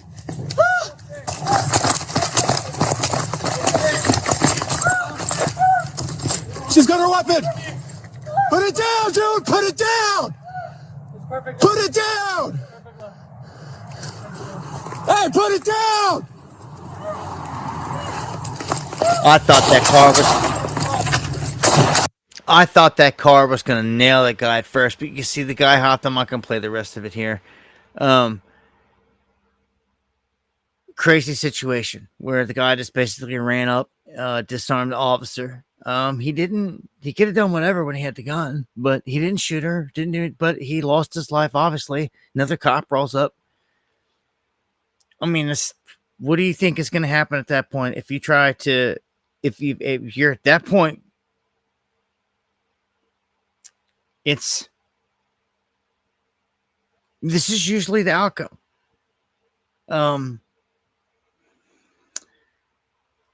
It makes me think, I'm sorry, I'm not going to name names or anything, but it just makes me think of an individual. I got a lot of love for it. It got into a situation very similar to this. And he went to jail, went to prison for some time over it. And, and didn't lose his life, which is the blessing. Every situation's different. I know my own personal experience with cops out there. I've had shotguns thrown in my face. I've been thrown off bridges. I've been pepper sprayed. I've been hit with chemical munitions. I've been all this stuff, attacked by police. So I've had my own experiences. I know it's not always fun, and they're not always nice and there to help you. But these situations are all different, and this one was just crazy, man. Just imagine someone running up and being able to disarm you. So I guess the big thing here is, the moral is, like, you can't have this happen to you. If you are armed and you've got a gun drawn, a weapon drawn, like, you've got to be prepared to use it. I really don't know what stopped her from ever pulling the trigger the whole time. Hand placement, finger placement, I don't know. Happened so quick, but she could have lost her life easy there in that situation. All right. Let's get an update on Epstein, since no one else wants to talk about any of it. Did you know? Here, I'm going to play this clip. When it comes to the beast killing everybody, I'm going to tell you that they killed JFK Jr. as well. They took him out. They took his plane down. They eliminated him from the game.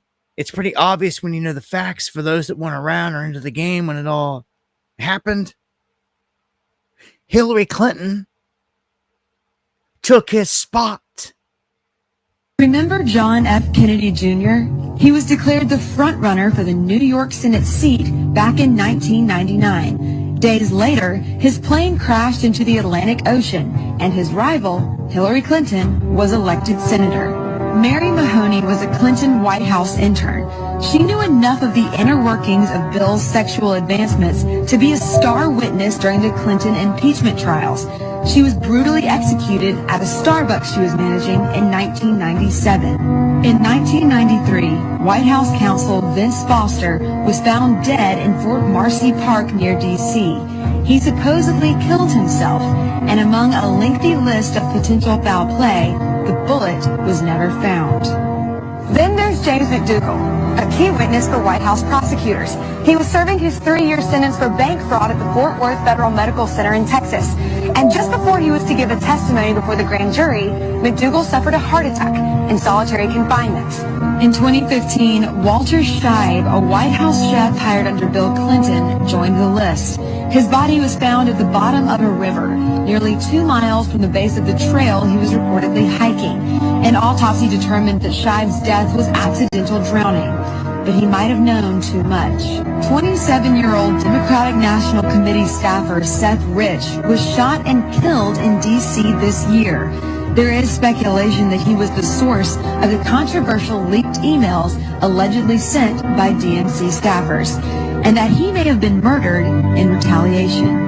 Then Sean Lucas, the lead attorney in a fraud case against the DNC, was found lying on the bathroom floor by his girlfriend when she returned home on August 2nd. His death was reported classified, pending the results of an autopsy. I reported on many of those events. Lucas, Seth Rich, all highly suspect. Yeah, and just it's no surprise to some. The Clinton body count and all that stuff is very real. They're a mafia, man. That's what you're dealing with when it comes to these people. When it comes to all the stuff. So, there's there's a lot going on in the game out there constantly that they're trying to cover up. That's why when I look at this whole P. Diddy thing, this whole Puff Daddy trial, I don't know. I don't even know this. I don't trust the system, the judges in it. It's all set up. It's all like mafia rigged. It really is. It's a whole left-right paradigm. It's all ran by an oligarchy, behind the curtain regime, so to speak. The establishment, if you will, that controls the whole thing. And I feel like we're really close to a big event, and it's geared toward the banks. It's geared toward the economy, and kind of holding everything hostage. That's the big thing on the radar right now. Is that outside of that, the only other big thing coming up that I've got two big things on the radar. That is the one, but it could be ushered in by this other one, which is really the worst thing that could happen, and that is them releasing H5N1. Bird flu. The next pandemic. The real one. Because I honestly don't think that life is going to ever be the same for anyone after it. Because you will be forced at that point, because there'll be bodies stacked up everywhere. People will be freaked out different than last time. Soldiers that are running around giving orders, they're going to treat it different because there's bodies stacked up. There's people literally dead. They didn't see this last time. It's going to be a mind F. It's going to mess with them bad. But they're going to clamp down, and they're going to pull everyone at gunpoint, and they're not going to try to hear any conspiracy. They're going to say you're either inoculated, protected against this deadly disease, or you're not. And they're going to tell people people are going to have to. This is where Bill Gates's Luciferus 666 patented stuff comes into play that has not been used yet. It was never used during the last rounds, never once. They never reached for it. That tells you that this whole thing is yet to all play out. That Luciferus is basically an injection when you get hit with the vac by the jab, and it leaves an X on your body, and it glows under like black light. So from like 10, 15 feet out, you raise your hand, and it glows with the mark, or you're not. And like, this is how they're going to know who is tainted and who is not.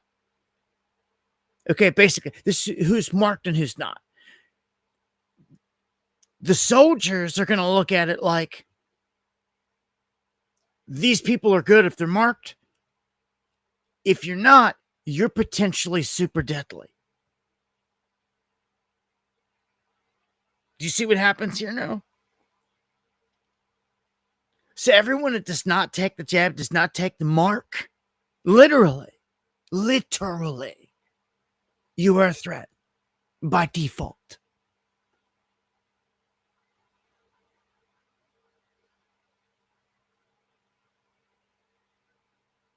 It's all right there waiting to be used. Waiting to happen. It is the worst thing that could happen, in my opinion. The hell that it will unleash. The control, the clamping down that it will cause. Literally on the other side is the whole beast world. To get into it, you will have to be marked.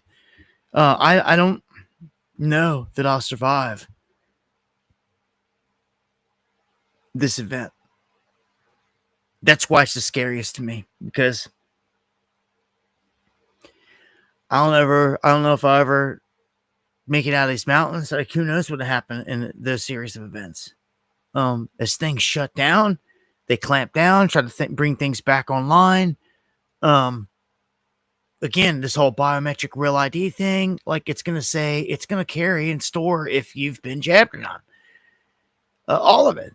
And, like, you're not even going to be able to access certain things. We already know this. Like, you're not even probably going to be able to access the internet unless you've done this. On the other side of this event, it'll be a total different world. And I won't be functioning in it, because I will not bow down to this beast system. Before that, will not. I'll die in the process, and you'll remember me for it. Some of us will actually go through all the way to the end. Instead of bitching out. Think I'm bitching out in front of God's eyes? They want to come up here and smoke me and blow me away? Let them do it. That blood's on their hands. Let my soul fly.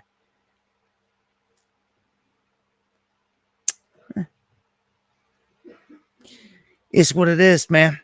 All got to check out somehow. I'm at peace with what I choose to do. I hope you are, because I don't look to disappoint the Most High. I definitely ain't taking that mark, and I know the circumstances.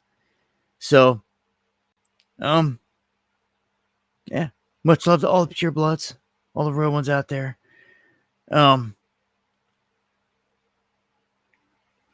But that's that event. That's lockdowns. I pray that it never happens. In the meantime, the criminals are still all throughout the ranks of your government, like a mafia running it. And they keep coming out and telling you all this stuff was done like it's transparency, but it's no one's going to jail. No one's still going to jail. And with this whole Biden PSYOP taking a turn here, you think they're going to pursue him and go after him on anything now that they're saying he's basically about to croak of cancer? No. No. It all dead ends there, huh? Funny how that all works, huh? As if somebody could have planned it. No. Hello, man. Yeah, where we at? 22. Long one tonight. Yeah, touched on a couple other things, and I'll take us out of here. I'll say much love to everybody out there, first and foremost. Everyone that joins us for the streams. I appreciate it to the fullest. Also, if you got to get anything to me, it's dabu7@yahoo.com is the email. If I missed anything in the chat tonight, also make sure you follow me on X. I'm putting out unique stuff, and things are going down. Switch it up here. All right, it's give an update here on the Under project. Proud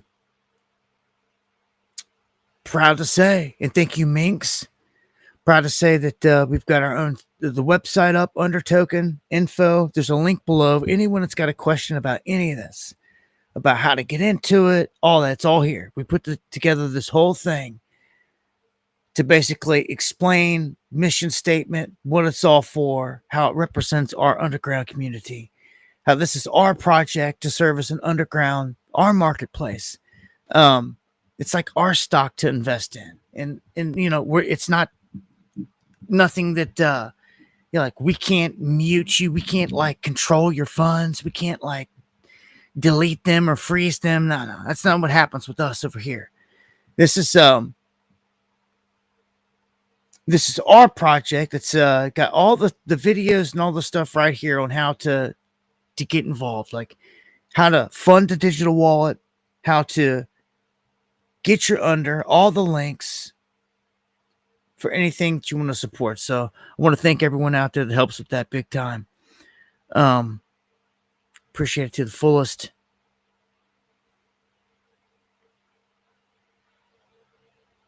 Want to thank all the mods out there that hold it down, staying late tonight. And Deanne checking in. I want to thank everyone that supports the show, man, that buys coffees. It's appreciated more than you know. I hope that, you guys dodged all those storms. Again, there's people in the path of tornadoes and storms tonight. Prayers going out to the Most High to keep them protected. Good to hear from you, Deanne. Good to hear, Efits. Good feedback. Thank you for the feedback again. Yeah, there's links below in the comment section. And the whole thing with the Under Project is to invest in HODL. That's the motto right now, which means to hold on for dear life, is to get in and to hold on and to let this thing build and grow. And the whole thing is that over time, as time goes by, it grows more and more gradually and builds up. And then down the road, 6 months from now, first would be the first benchmark, the first goal. Check in on it. And it's already provided a lot of good things for people out there. So, thank you, Daily Survival. Everyone that shares the stream, appreciate it to the fullest. All the cats that are on X tonight that were listening in as well. I'm not sure if I'll be live over there next time or not. Usually exclusively live here on Dabu77. Make sure you're subbed. Hit the bell notification. Check the box to make sure that you're getting notifications, because they've taken that away apparently. Check in on my channel in the afternoon every day.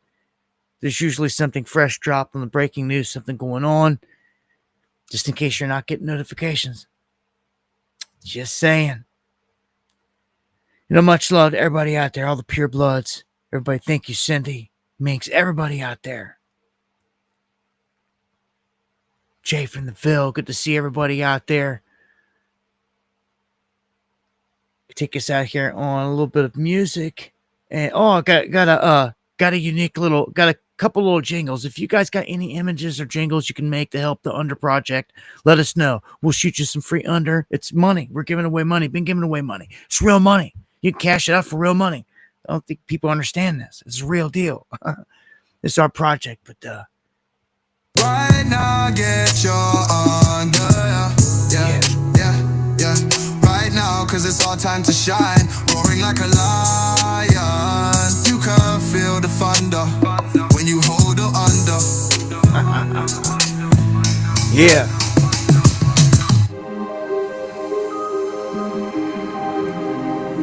I would look to be back here for the next one, guys. On Wednesday.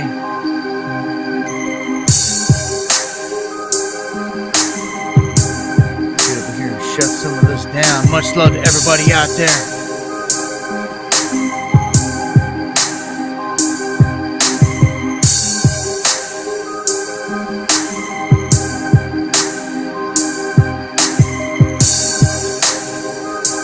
Gotta give a shout out to the legendary Eon. Eon always coming through every stream through 7 coffees. Legendary.